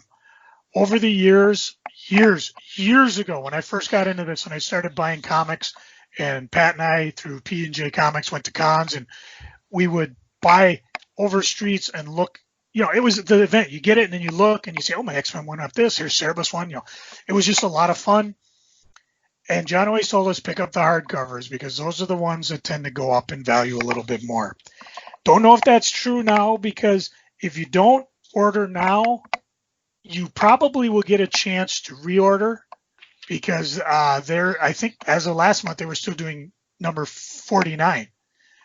And if you just want it to read, there's a soft cover for $10 less. But I always recommend doing the hardcover, because years from now, if you do decide you want to, get rid of them, the hardcovers usually keep their value. And you got a couple editions here, don't you? Yes. Holy, yeah. 3 different covers. I am probably going to go with the Winona Earp cover because it's Bo Smith. Oh, yeah. And me, I don't know what's, I'm going to go check out Heroes while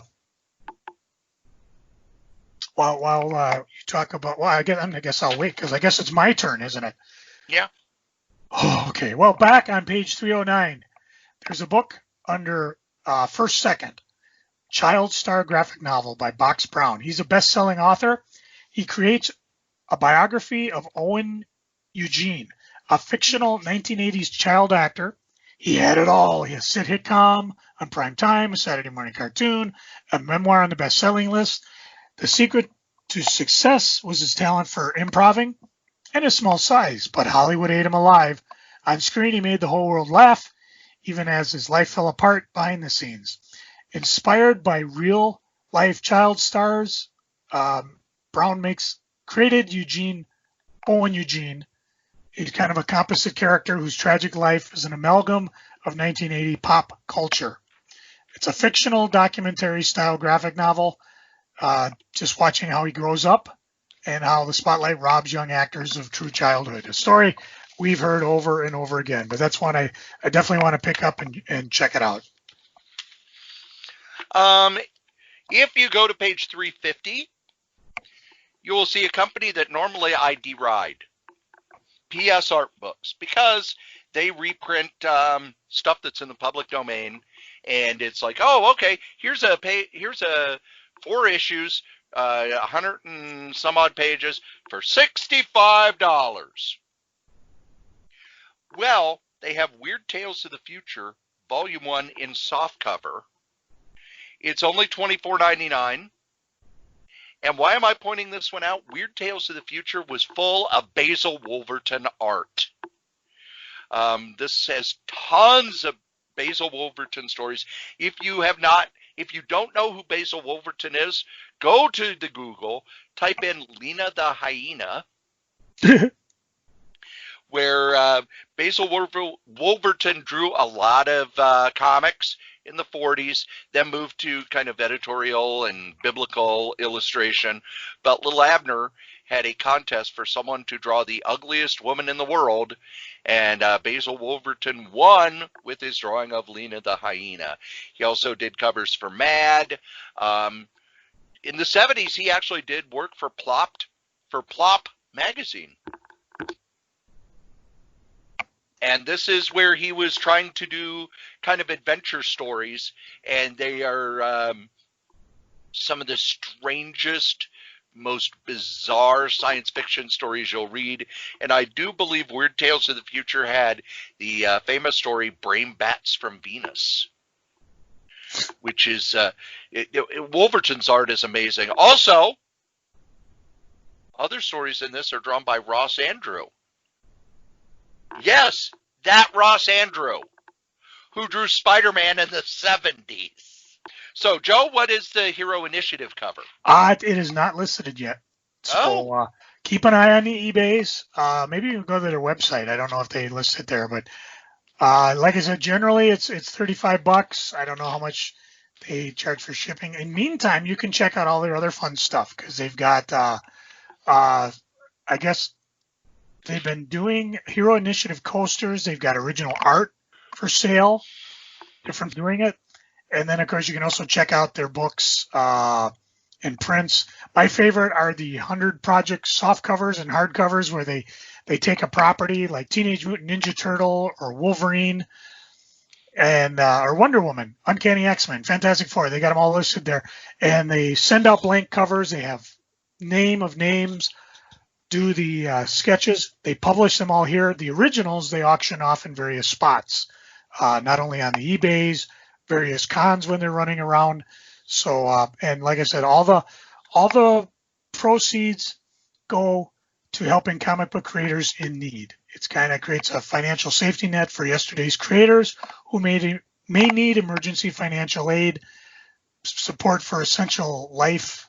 It also allows them an avenue back into paying work. So a great charity to check out for. Again, Heroes Initiative. For me, the next one I got is on page 356 under Scout Comics. It eats what it eats what feeds it. In this grimy horror romp, I think it's Francis. Again, I can't read it, but a stunning middle-aged woman has developed a worshipping affliction and seeks a young caretaker to upkeep her lavish Creole mansion deep in the mystic bayou of Louisiana. Kenny, a teenager half-wit looking for a summer job, stumbles right into her doorsteps. Free rent, free meals, high pay, easy work. A provocative boss. What else is there for Kenny to refuse? Well, there's the blood-covered kitchen spilling over with raw meat, the bolt-locked steel-plated attic door he's restricted access to. Red flags, or is this worth a risk of missing out on a wild summer romance? So, yeah, you got my attention there. Way back on page 354 under Scout Comics, it eats what it feeds. Page 368, Titan, we have the second Firefly novel.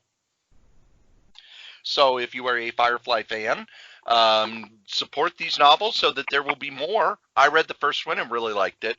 And next to it, Shills Can't Cash Chips by Erie Stanley Gardner, the creator of Perry Mason. He did a number of different book series. This is another of the Cool and Lamb Detective series, which this is the second one that they printed. The first one I read, really smart, funny, sort of late 30s, early 40s detective stories. And it's funny how when you think Perry Mason, you think the TV show and how cliche it was and how it was the same plot over and over. But the novels were actually very well done mysteries, and HBO has picked up the rights to Perry Mason and is going to be doing a faithful adaptation of the character from the books. So the first one of the Cool and Lamb books were a lot of fun. Of course, it's a hard case crime book, so of course I'm going to love it. And then on the next page, only one new magazine from Tomorrow's, but it's a killer comic book creator focusing on Tim Truman. Ooh. Yeah. Tim Truman is a artist who most people in comics now don't know much about, but through the 80s and into the 90s, he's been working on a sequel to his Scout comic. And his art is fan-fucking-tastic. And I got a story about him. Oh, we should have some stories about him because one of the founders of the MCBA, our buddy Willie. The man we quote at the end of every show. Willie Mellon. Number one fan. He had a Grimjack tattoo, which has inspired me to get my Grendel and Mage tattoos on my arm. But if you look at our early conventions, it was all Tim Truman people, because Tim Truman brought in a bunch of people into comics. And Willie was kind of an art collector at the time and was really, really big fan of Tim Truman. They were friends. Truman's art is fantastic. It's I can't even describe how beautifully detailed it was. His Jonah Hex stories are the ones that got me to go back and look at Jonah Hex, because I was not a fan of Westerns at the time. He did these off-the-wall, batshit crazy 2 Jonah Hex stories through Vertigo that blew my mind. So, looking forward to see what he's being up to. One of the reasons he doesn't do comics anymore is because he works a lot with the Grateful Dead, and anything he draws for Grateful Dead fans, magazines, books, T-shirts, stuff. He probably makes more money on that than he did on Hawk World. You gotta make money. Joe, what else you got? On page 371, under Uncivilized Books, Museum of Mistakes, the Fart Party Collection. Why did I know Fart Party? I should have known that. 2004, Julia Wirtz began a series of funny, irrelevant, autobiographical comics she called The Fart Party. After posting these comics online to acclaim and controversy, she eventually started collecting these comics as self-published minis, which found their way to Atomic Books in Baltimore, who thought they ought to be collected into a proper book. As these things go, the first volume was so successful, there was a second volume. Both are out of print, but now the Museum of Mistakes collects them into one book, plus numerous pages of Julie's earlier artwork, unpublished, and other uncollected stories and hate mail, sketchbooks, tear stains, all that fun stuff. So the Museum of Mistakes, the Fart Party Collection. Definitely. The last book I have is back in the manga section on page 413. Oh, I bet you I know what it is. Maison Itoku by Rumiko Takahashi. This is such a great series. Rumiko Takahashi, most people know her for Ranma 1/2 or One Piece, or this book Maison Ikoku, which I shamelessly lifted part of the idea of Asylum on 5th Street from.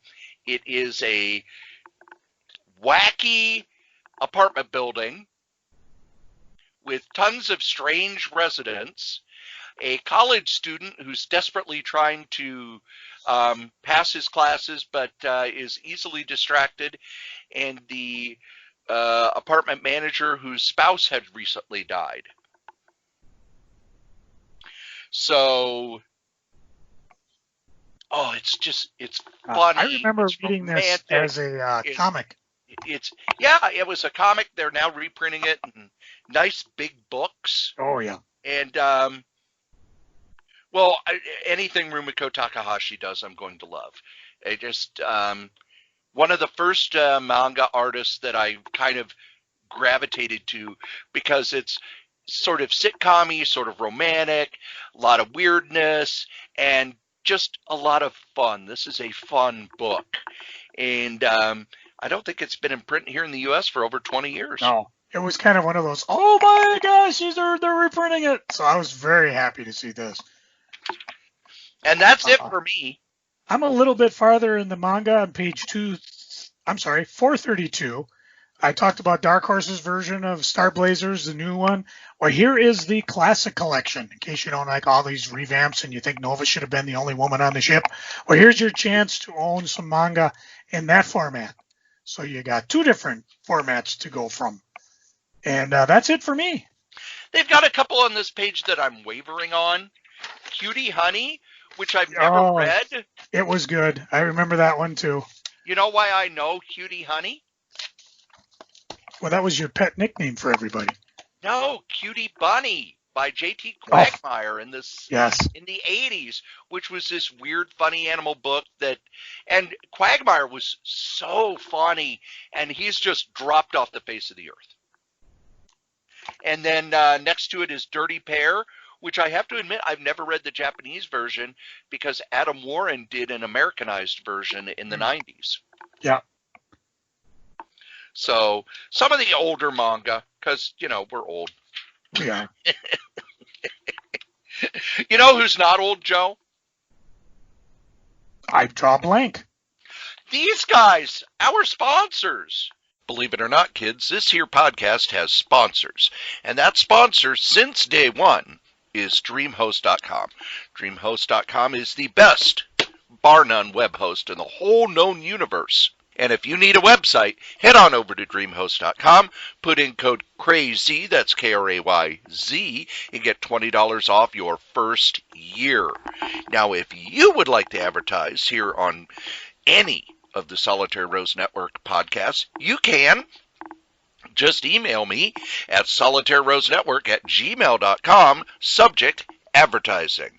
Also, head on over to eBay and look for user Krayz, Krayz. That's Joe Crazy Writer, who's always telling us about the eBay in every episode of Crazy Comics and Stories. If you would like to contact us, you can do so. You can give us a call at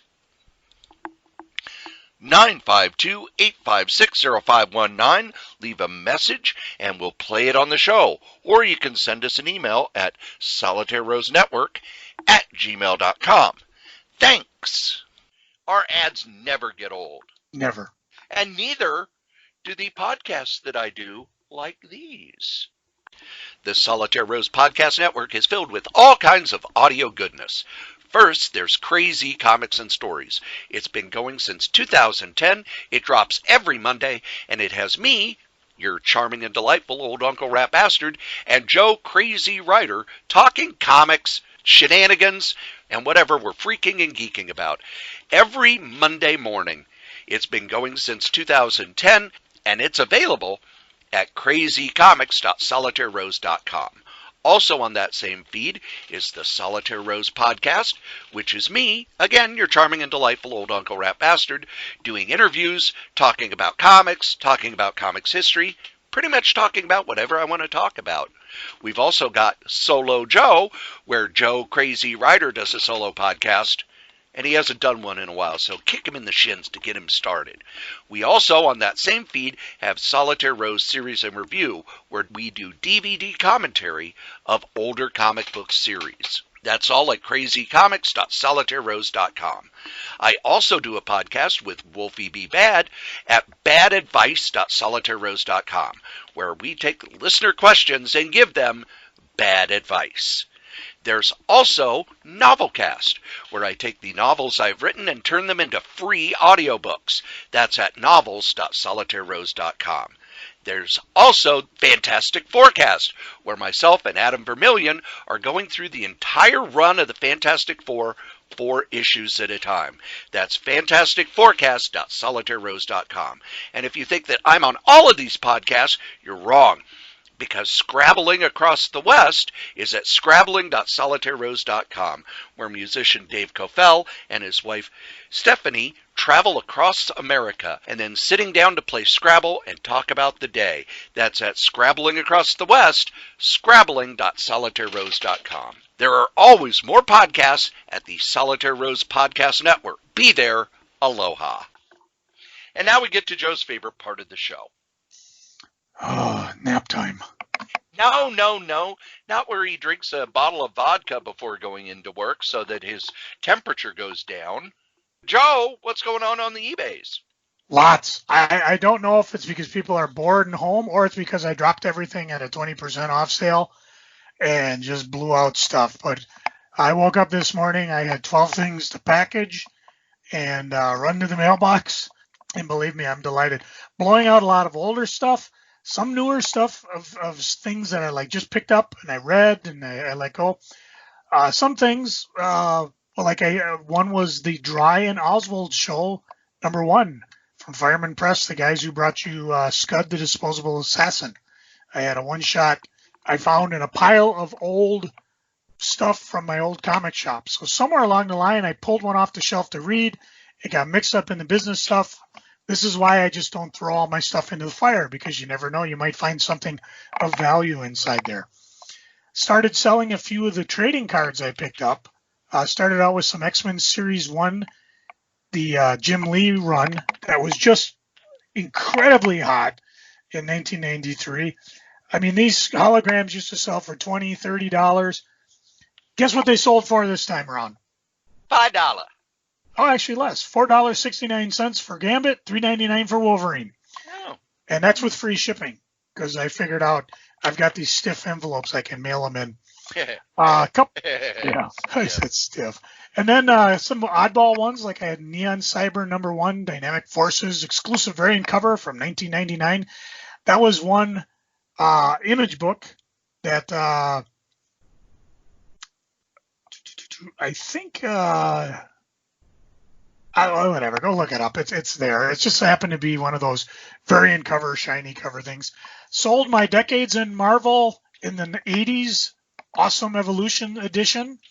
I picked it up at the source way back. I read it, and it was fun to read, but most of this I have in Essentials or online I didn't care about.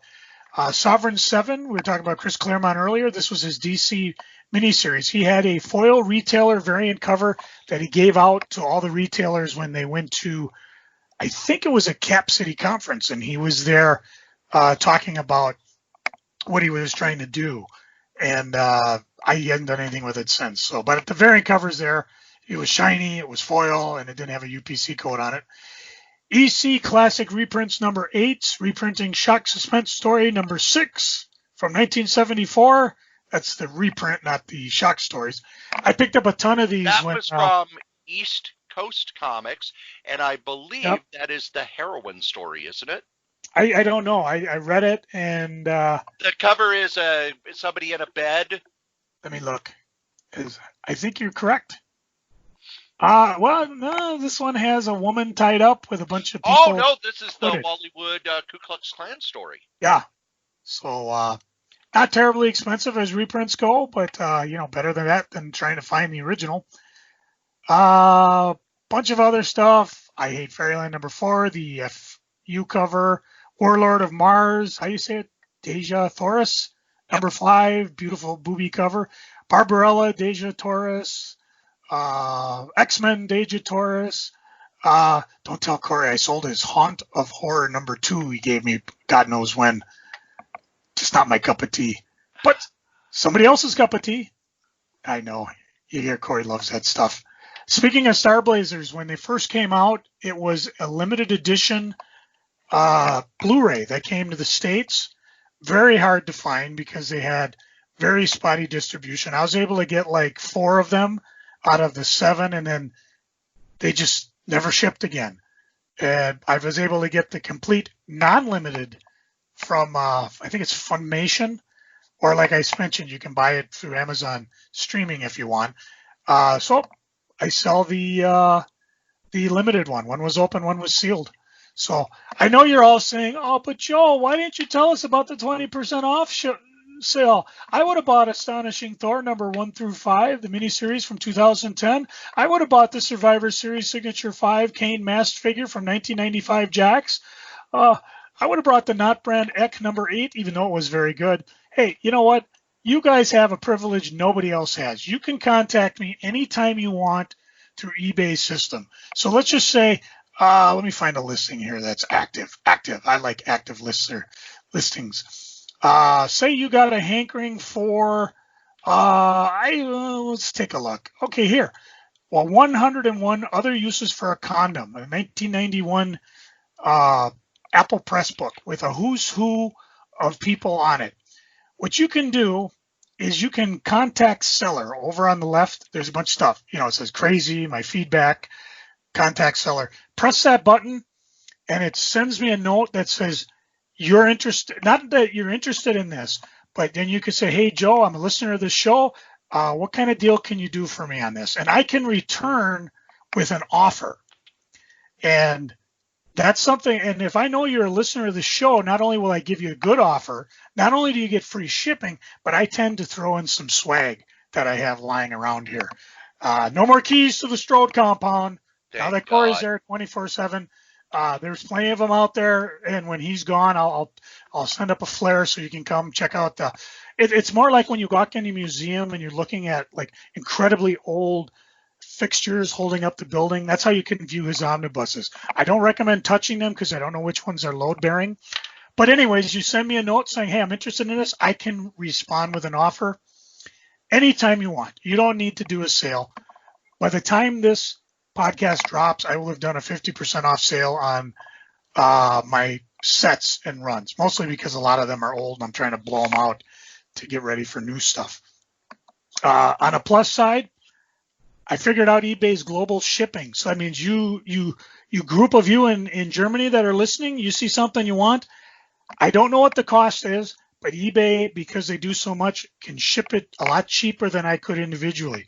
So you just buy it, and eBay will send you a shipping. I believe they send you a shipping quote before you commit, so you know how much it would be for shipping and any what's that tax GST they have to pay sometimes. GVT, I don't remember, general VAT, whatever. It's a little extra tax you get that we call our sales tax. You call yours something different. Any custom dues or things like that, so you can decide. They take care of all that for me, so I don't have to figure it out. And then all I have to do is mail it up. I send it to eBay. eBay sends it to you. Easy peasy. They track it for you. It works out really nice. So all you got to do is jump on the eBays, check it out, Krayz, open 24/7, and I've been putting stuff on like a madman because I got nothing else to do. I'm just trying to stay home, trying to stay sane, trying to keep out of my wife's way. And this has actually gotten me a chance to do some fun stuff, and I'll talk about that when I get to freaking and geeking. But for now, come get some. And now we get to my favorite part of the show. No, not where I give up doing the podcast because I found a Pac-Man Tamagotchi. Waka, waka, waka, waka, waka, waka, waka. No, it's freaking and geeking, Joe. What are you freaking on? You know what? There's so much freaking going on in the world. I don't think I want to freak on anything. Except I will say I've had a really bad night's sleep. I don't know why, but I'm operating on like 2 hours sleep. And I feel punch drunk, but I hope, other than the fuzzy diamond digital, I hope I kept this together on the podcast because I have no idea what I'm doing.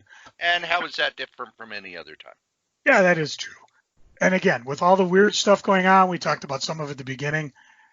I've seen a number of people promoting online comics that they enjoy. I say do that.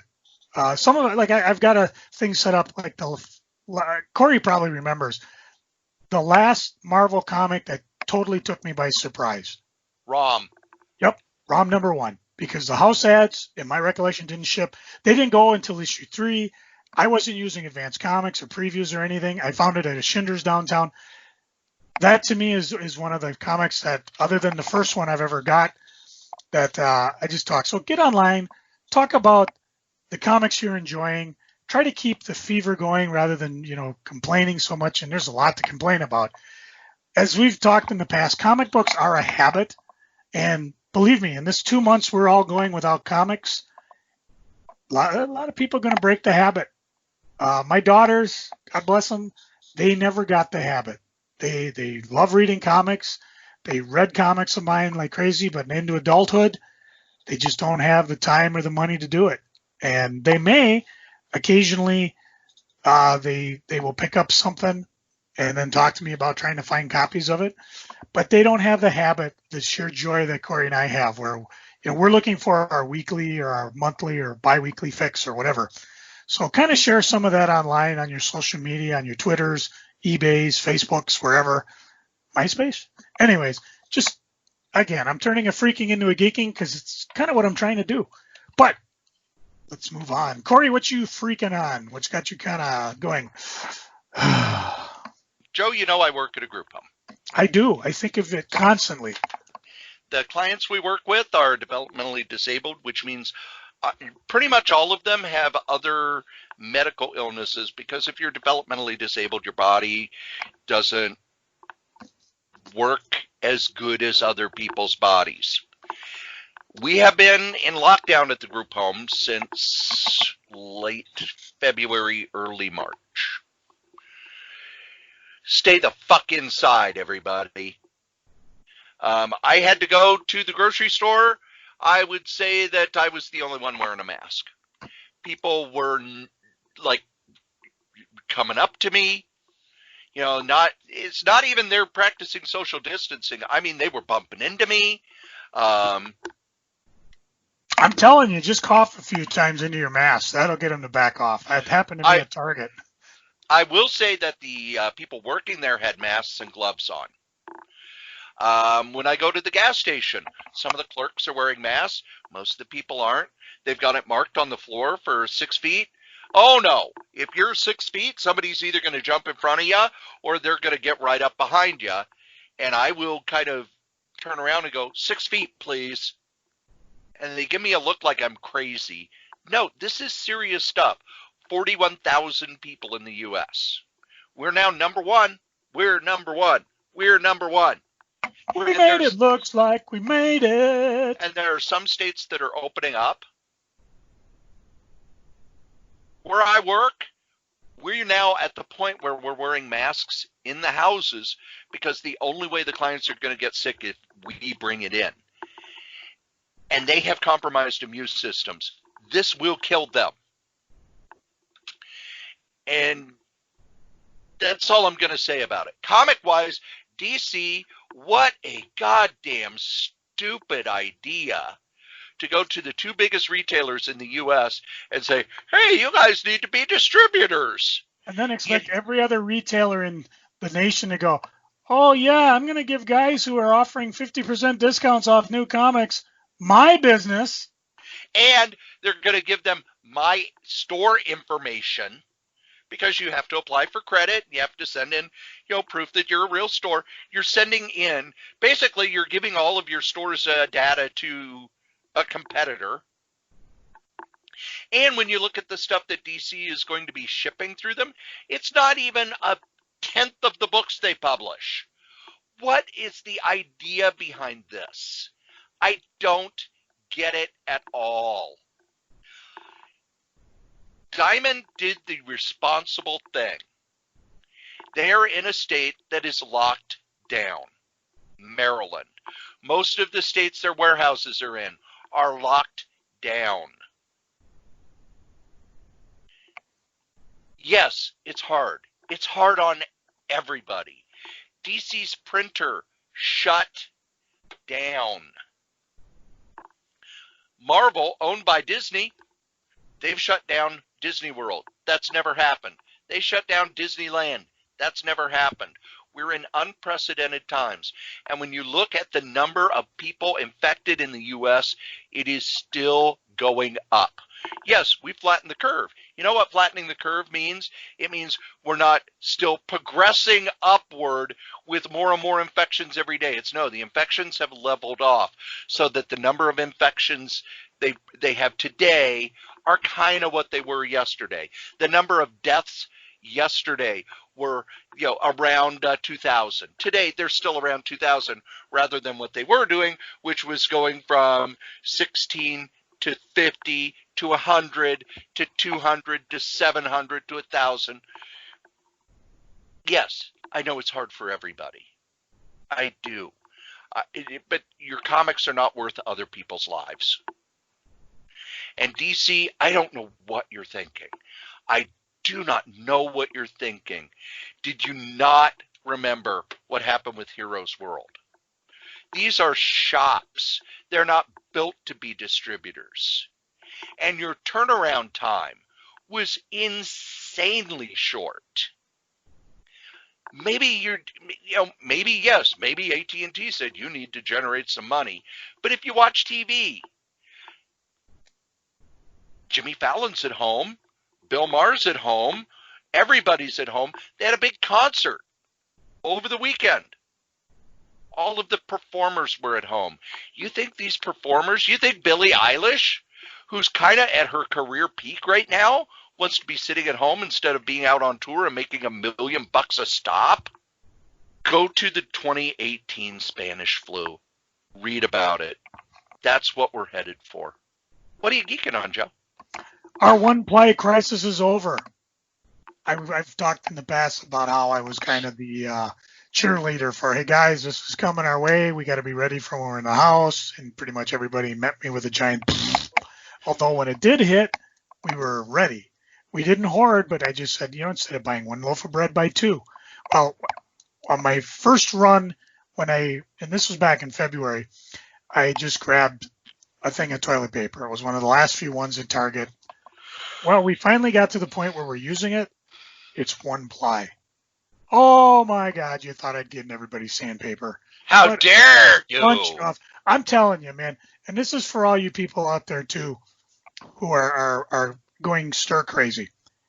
I lived through the 1980s where we thought at any minute we were going to have a nuclear war. When that happened, you jumped to your basement because that would protect you against fallout. Cory and I wouldn't have to worry about it because in ground zero where we lived, we're better off just being vaporized by the blast. But in your basement, you're protected from fallout, which means you are stuck with everything you got because you had 12 to 15 minutes before that bomb dropped. There was no internet. There was no cell phone. You'd be lucky if there was a phone running. You'd be lucky if the television were running. If you had a transistor radio, you might be able to listen to the emergency broadcast system. You were pretty much on your own. You'd have no idea when to surface, when the fallout would be clear. You're pretty much stuck with whoever you got. What would you do if your neighbors knocked on the door? Well, if you're a Second Amendment guy, you might have blown them away because this was a crisis situation. Seriously, these are things that people thought about what would happen in a nuclear war.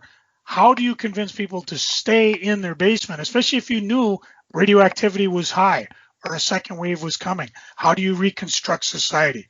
Good Lord, people, I'm indoors with internet, with web, with streaming, with books, with comics, and you got DoorDash. Not everybody does. And the worst part you got is if you happen to be out of work and you don't have any money coming and you don't know what's going on. I can sympathize with that. Absolutely. I did that. I was in a furlough where I went, I don't know how many weeks was that when the government shut down and I had to go to work. I wasn't getting paid for it. Cory has spots in his life where he was underemployed. And I don't even know if I know the furlough is covered in podcasts. Were you underemployed during podcasting? So you can go back and listen to how we took care of that. Our whole podcast thing is free. There, you got, and God knows how many other podcasts there are. We ignore them, including yours, Obama. We're still waiting for you to come on ours. So yeah, I'm just, I don't know. I'm bemused by all this. I'm alarmed for what Cory says. Yeah, we're lefties, we think, but I'm high risk. I got to go to work this week. Okay, I guess I do have a freaking. I'm a little worried about that. Even though last time I was there, I felt like Thanos snapped his fingers and nobody was there. So good, bad, and different. I can say when Chris and I went to Target, and maybe this is the difference between Target and Walmart people, there are people, well, younger kids weren't wearing masks, employees. Some were. People gave distance. And again, when I saw people coming at me, I kind of went, oh, you should have seen the people go the other way. Yeah, I'm a bit of a rat bastard too. Cory, do you play the game Simpsons Tapped Out? Yes, I do. There's a wrestling story going on. I do too. I think I'm under Crazy, Krayz, maybe Crazy Joe. So if you play it, I believe you can send me a friend request and I can friend you, and then you can visit my town and get points, and I can go to your town. But I recently discovered an interesting part of the game that I didn't play before. Somewhere in between there was a year where my phone could not play it and I dropped it. And then when I got my new phone, I checked and it was still there, my town, just as I left it. And all sorts of things changed. I think they blew up Krusty Land and you had to put it in your regular land. You got now donuts per level. There were other ways of earning donuts rather than just outright buying them, although you could still do that. If none of you play Tap Out, forget the last 5 minutes. I did get my second Dynamic Forces order, the one from Black Friday. So, and a lot of it, I did keep quite a bit of it, but some of it were just some special covers. Like I've got this, apparently it's a 1 in 100 Amanda Connor Virgin variant Red Sonja 1. And Miss Connors does beautiful artwork. So check that out. I've got some of the Goon cardboard stock covers, a couple of Vampirilla variant covers. I actually got an Action Comic 1000 signed by Dan Jurgens. And the cool thing about some of these, like the Amanda Connor and the Action Comic, I've got the only one on the eBays. I've already explained to you what to do if you're interested in it, so check it out. I did, in my quest to see the movies, I got through all of Harry Potter. My wife and I are waiting to do the last Deathly Hallows. I am surprised by how much of this stuff I don't remember. You know, I remember like the big giveaways, but some of the subtler things I don't remember. So it's kind of fun to watch these after all, especially you watch them in line because you're catching little bits that you're like, oh my God, they dropped the hint in movie 3 and it pays off in the final movie. So she's doing a lot of things like I love Babylon 5 for, because all these little hints are dropped and they don't mean nothing. I do remember people talking about that on the movie where it's like, yeah, she insisted that this happened even though it wasn't in any of the scripts because it pays off later on. So you're kind of thinking, did she make this up as she went along? No, maybe the first book, but she definitely, it pays off either by reading the books. The movie was fun. In the Marvel movies, I was shocked. Shocked, I tell you. I'm so shocked, I got to stop and take a drink of water. Cory, ask me why I was shocked. Why were you shocked? I never saw Iron Man 2. Oh, really? I know. I got it on Disney Plus. I've also got the disc downstairs somewhere. But, you know, I'm going through everything. And I know I haven't seen Iron Man 3. I haven't seen the Ant-Man. And I haven't seen Incredible Hulk, which is coming up in the sequence. Because as you're doing this, Iron Man 2, Thor, and Incredible Hulk all happen at the same time. And they all plow into the Avengers. I don't remember. I remember absolutely nothing of Iron Man 2, which is weird because I remember it was Mickey Rourke. Yes. Whiplash. He was in Whiplash. it. I remember Scarlett Johansson as Black Widow, and what tipped me off that I may not have seen this movie is when she first shows up, she's not as Black Widow. I don't remember any of him being a drunk, just not caring because he's dying and making pepper pie. So it was absolute joy to watch this. I haven't had so much fun watching something since I discovered the Menagerie Part 1 of Star Trek, which I never had seen because my dad always watched the news. I should back up. Channel 11, WTCN at the time, would run Star Trek 6 to 7. My dad would watch the news 6 to 6:30. So a lot of times I would either not watch Star Trek or I'd only watch the second half. And I started watching this and I'm watching Spock stealing the Enterprise with Pike and McCoy and Kirk being left. I've seen the second part dozens of times, but never the first part. The other one was Herbert. So it's not all good. Oh. So I took another step into the 21st century. One of the local bars, Brunson, down on Payne Avenue, who does takeout for anybody living on the east side of St. Paul. Awesome sandwiches, phenomenal wings, good veggie options too. They did a Zoom happy hour, and I had never done Zoom before, and so I linked to it on the Facebook. Zoom downloaded onto my machine, and Chris and I we knew about a dozen other friends who said they were interested, but none of them showed up. And we showed up, hung around for a half hour or so. The owner knows Chris. I think everybody in St. Paul knows Chris, and my wife. So that was kind of fun. And I don't know if we ever want to try a Zoom podcast. I'll throw that out there. If you guys are interested, give Cory a yell. If we get enough people, because we record this usually on a Monday night, 7 p.m. Central Standard Time, and I think it would be fun to do it. Again, a lot of things have to come into place. There's got to be enough interest. Cory and I got to have a time together. So just throwing it out there, something to do in this time we're all stuck at home. Speaking of being stuck at home, I did a couple things. If you remember the gorgeous Sabrina from a couple podcasts back, I actually contacted her about doing some original art. Cory, tell the fans what type of original art I love to collect. Supergirl. Right, not any Supergirl. I like the 1970s Supergirl, where she had the puffy sleeves and the cleavage and the go-go boots and the tight pants. And so what I did... Wait, you don't like the Supergirl with the headband from the 80s? I will because she went to aerobics class before saving the world? And dying. I will pick up anything in the original Supergirl run, not after she died. There are a few exceptions. For example, I got a Gene Hop one that he did for me, and I told him what I wanted, but he gave me this, and I was like, that's way too cool. I've got another one where Joseph Garcia Lopez did it for a friend of ours, and when he sold it, I got it. But most of the stuff I got is all that Supergirl. I've made a few exceptions. I do have a autographed photo of Melissa Benoist from the current Supergirl on CW, but most of the time I tend to stick at that. I will fudge it a bit if like I've got an Adam Hughes where it's apparent she's got the big S on her chest. But if you remember, Supergirl wore the outfit much like the Supergirl on CW earlier in her career. So I have a couple like that. If you're at all interested or want to see what I've got, almost everything's online. Go to my Facebook page under Supergirl Art. My profile is wide open. So you can go in there and check it out and go through it.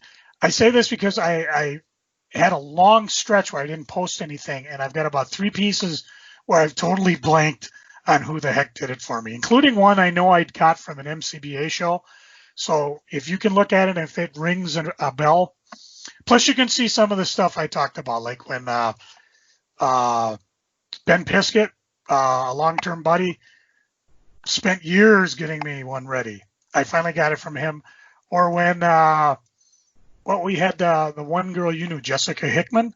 She did a cover for me. I posted that finally. I know we talked about it.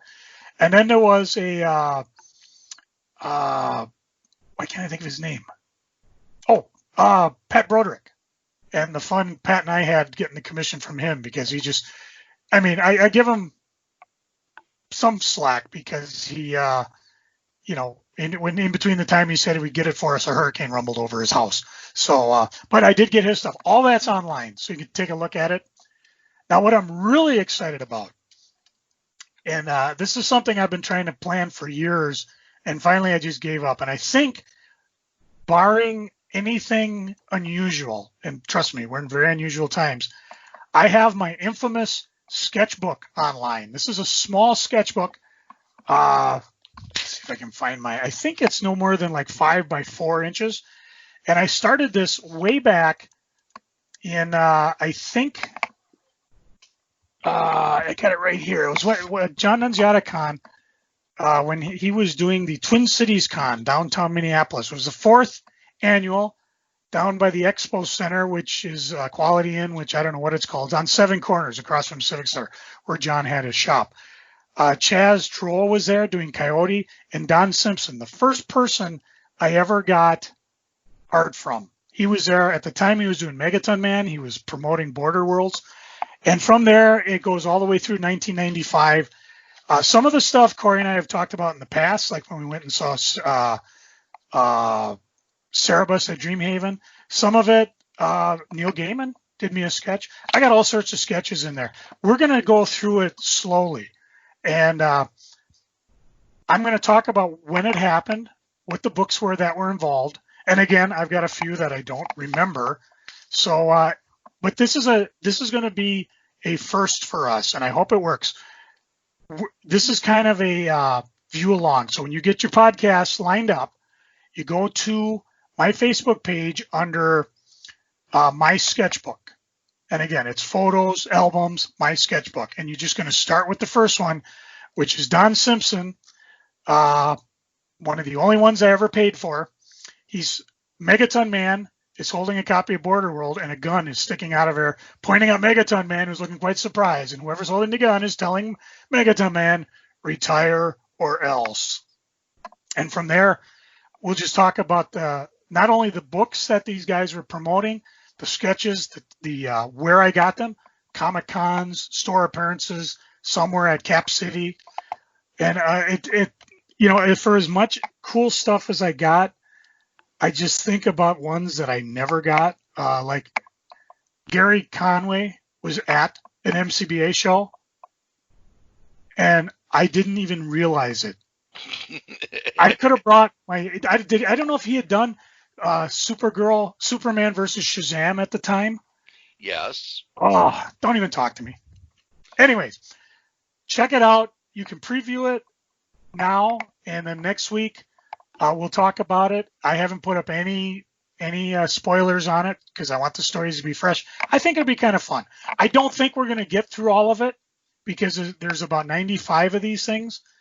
But and we're probably, let me look. I think we're over 2 hours. Yeah. No, we're at an hour and 48 minutes. Oh, okay. So we're okay this week. But next week, I don't know. We'll see how far it goes. But I figure if we get to a certain stop, we can stop, and then we can kind of make it a segment to revisit every so often, because there's a lot of cool sketches in there, and I got some really fun stories. Every time you're ready to change the page, you just go, and then you go to the next one, which in this case happens to be, hey, Chaz Troll doing Coyote. Cory remembers that book. Matter of fact, that's probably who I'll be counting on.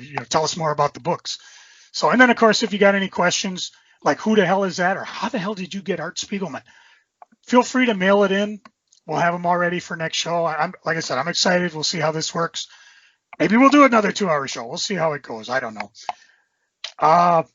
And lastly, again, if you like our podcast, share the fun.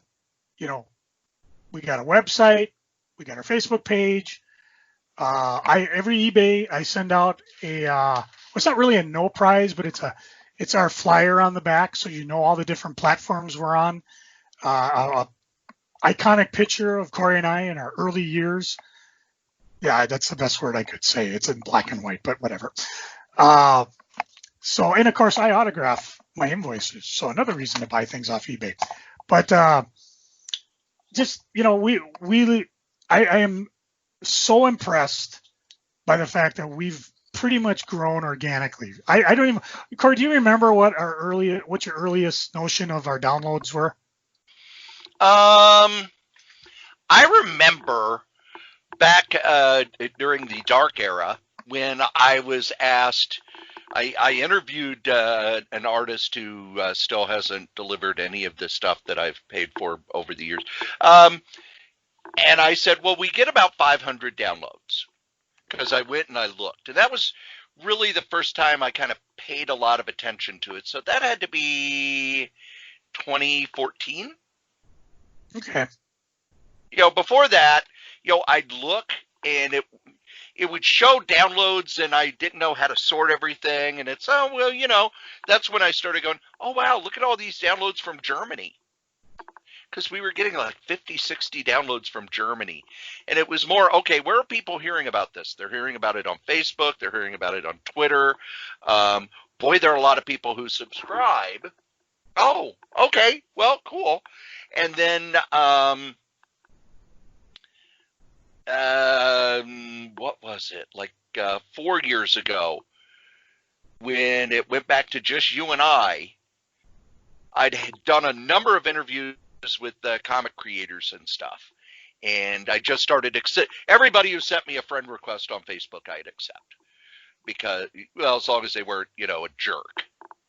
Because before it's like, I don't know you.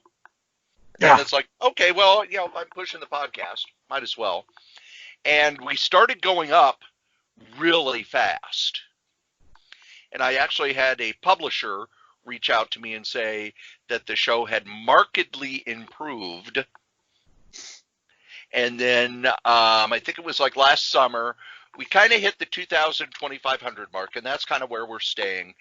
I don't know if we'll do another bump again or not, because quite honestly, I don't have time to do publicity at this point.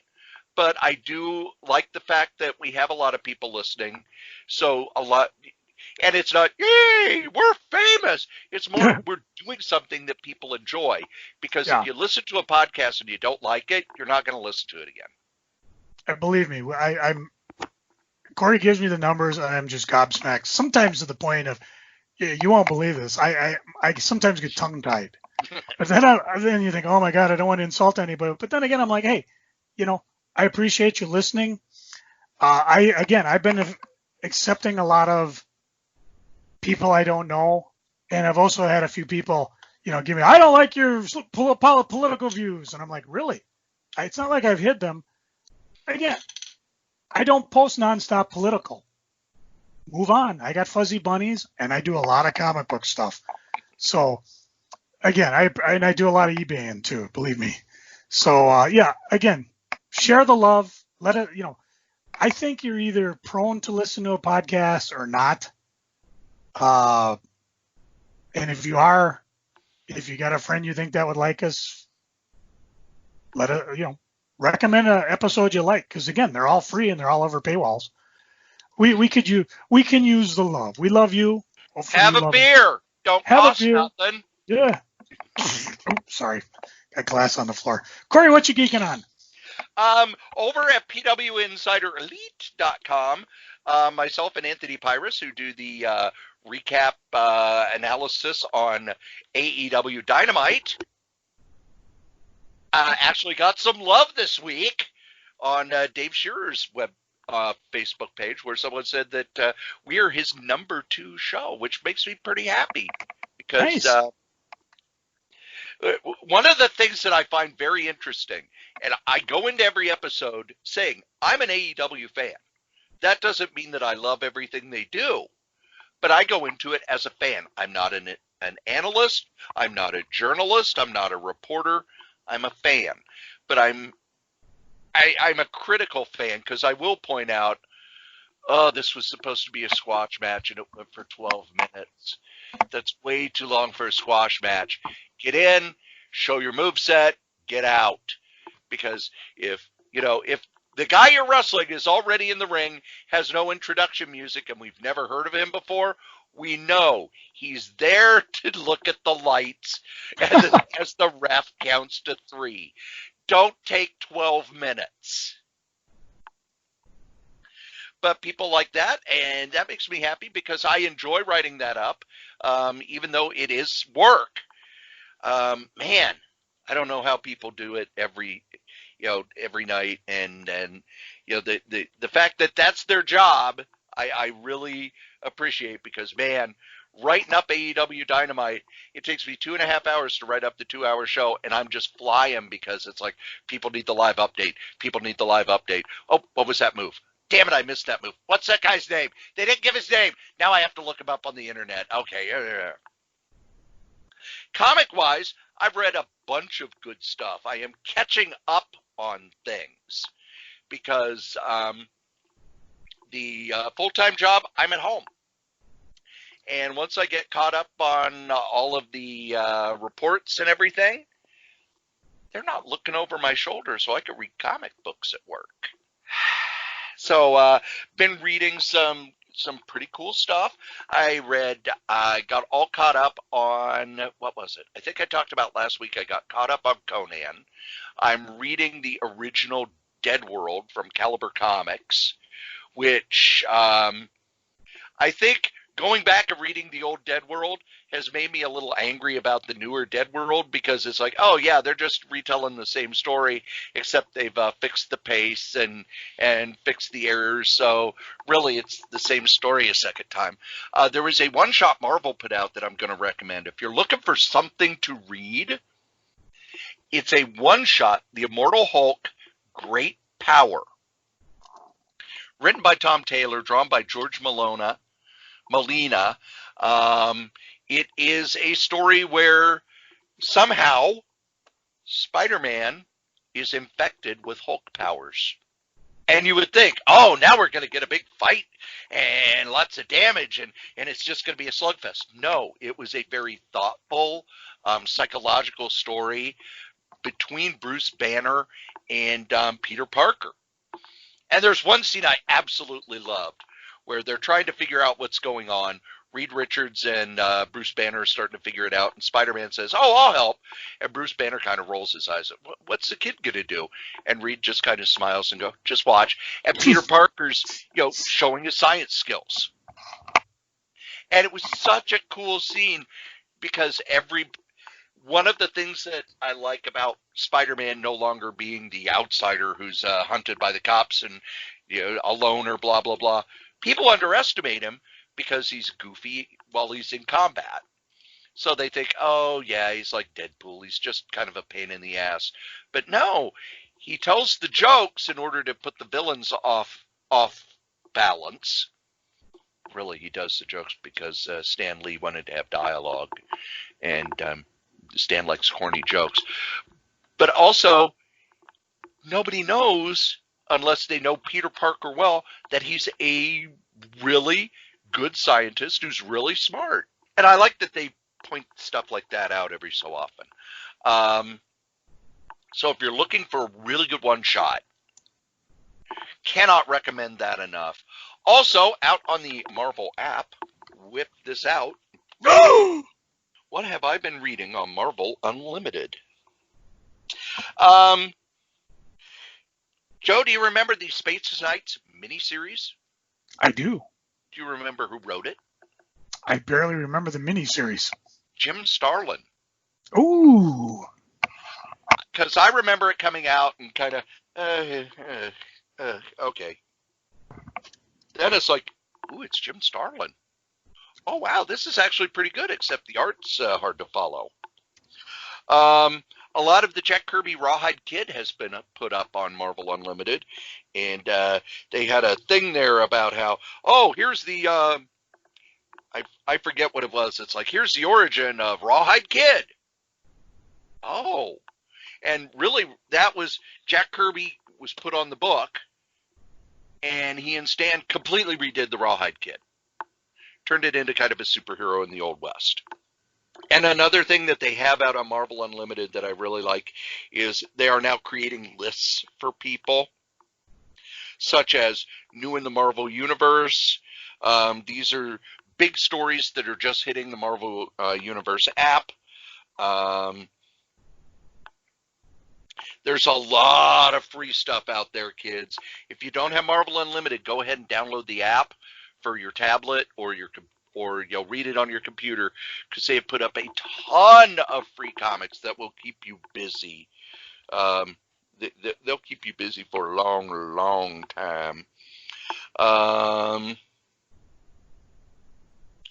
They've also got a reading club for if you're still listening to the Marvel podcast.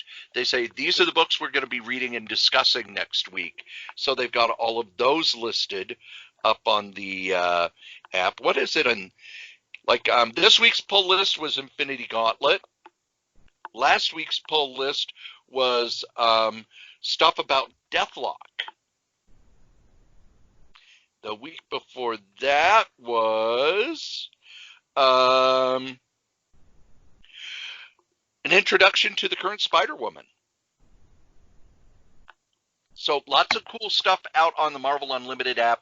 There's also tons of free comics being made available out there if you need stuff to read. TV-wise, John Oliver's HBO show, which they do put up for free on YouTube the next day, is must-watch. It is the only news show I can think of where they pick a topic and they delve deep into it for 20 minutes. And yes, it's from the left side of the ledger, and yes, there are lots of jokes. But John Oliver really digs in and really does the research to point out things that need to be fixed. A show that I'm watching on Netflix that has absolutely no redeeming value whatsoever is Nailed It. Joe, have you ever watched Nailed It? No, I have not. Have you heard of Nailed It? Negative. Nailed It is a baking show where they bring in 3 bakers who aren't that good and have them recreate fancy decorator cakes. And it's they struggle so hard to try and get it right, and the results are hilarious. Because if you watch Food Network, you see these people making all of these perfect things. These are just regular folks trying to recreate this stuff, and the results are hilarious. And you would think it would be mean. It's not mean. They go out of their way not to be mean to these people who are failing. So it avoids the one thing where they're making fun of people, to where more it's, nope, these are people who said, I'm going to do the best I can. And their best isn't quite good enough. And I also, because my attention span is for shit, I have been watching videos from What Culture, WrestleLamia, and other top 10 lists on YouTube, because they're 10 minutes long and I can watch them during my break. So that's what I'm doing to keep saying. The last thing I'm geeking on is I am getting enormous amounts of overtime at both jobs, and I have indulged in I've indulged in 2 big things. One, I finally got myself a nice stand mixer, because I've been watching Nailed It, and I just have the hand mixer.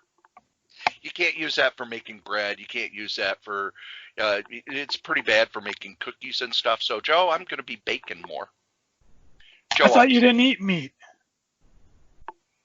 I've made you bacon cookies, so shut up. I like chocolate chip. You love the bacon cookies. I prefer chocolate chip. Let's see. And the other big, stupid, indulgent thing I bought, which isn't all that big and stupid and indulgent, I bought a sound bar, which should be showing up. And I actually asked one of the friends at PW Insider, Andrew Edwards, who does a YouTube show about tech, what is the good sound bar in my range of around $200? Hold on. I got to get a pen. I need a sound bar. My hearing is such that, oh my God, when they get down and talk into a whisper, I'm like, what did they say? And that happens in theaters too. I'll send you a link. We'll put it on our Facebook page. Yep. Everybody buy one. Well, it's you'd have to dig through, but it's one of the ones that Andrew Edwards recommended on my Facebook page. But it's Alexa enabled, Bluetooth, blah blah blah blah blah. Basically, it's $200. It'll hook up to the TV. It's Alexa enabled, so I'll be able to listen to music and everything through it. And normally I look at stuff like that. I really don't need it because I've already got the big screen TV. But with all this overtime, sitting and watching TV, I want to have really good sound now when I watch a movie. And especially, no comics this month. Well, believe it or not, kids, you've listened to us blather on about all kinds of stuff for almost 2 hours. Thank you.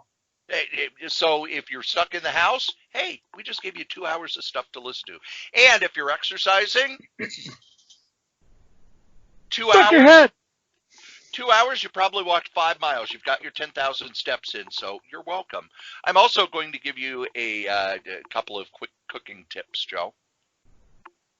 I know that everybody on the planet is talking about how they're making banana bread. You want to make your banana bread better? Sure. Cut a slice of it. Get out your waffle iron. Plug your waffle iron in. When it's heated up, put that banana bread in there and close that waffle iron. Open it up, put some butter on that. It is the best banana bread you've ever had, even if the banana bread itself is mediocre, because it caramelizes the sugar. And also, Joe, when you make a grilled cheese sandwich, sandwich. What do you coat your bread with? Whatever my wife tells me to. Usually some spray. Or butter, probably. Use mayonnaise. Mayonnaise? Mayonnaise is egg and oil. Interesting. And also, if you want to make that 100 times better, put that in your waffle iron too. But yeah, use mayonnaise instead of butter because it's oil and egg, so you get kind of a little bit of tang to it. Oh, it's so good. These are the things you learn when you don't leave the house except to go to work and there's nothing else to do. So we want to thank everybody for listening, and we want to remind you that the comic we like the least, we still like better than the comic that you like the most, Joe. And I want to remind you, what does bread do after it's done baking? Loaf around. Oh, God. Hit my music.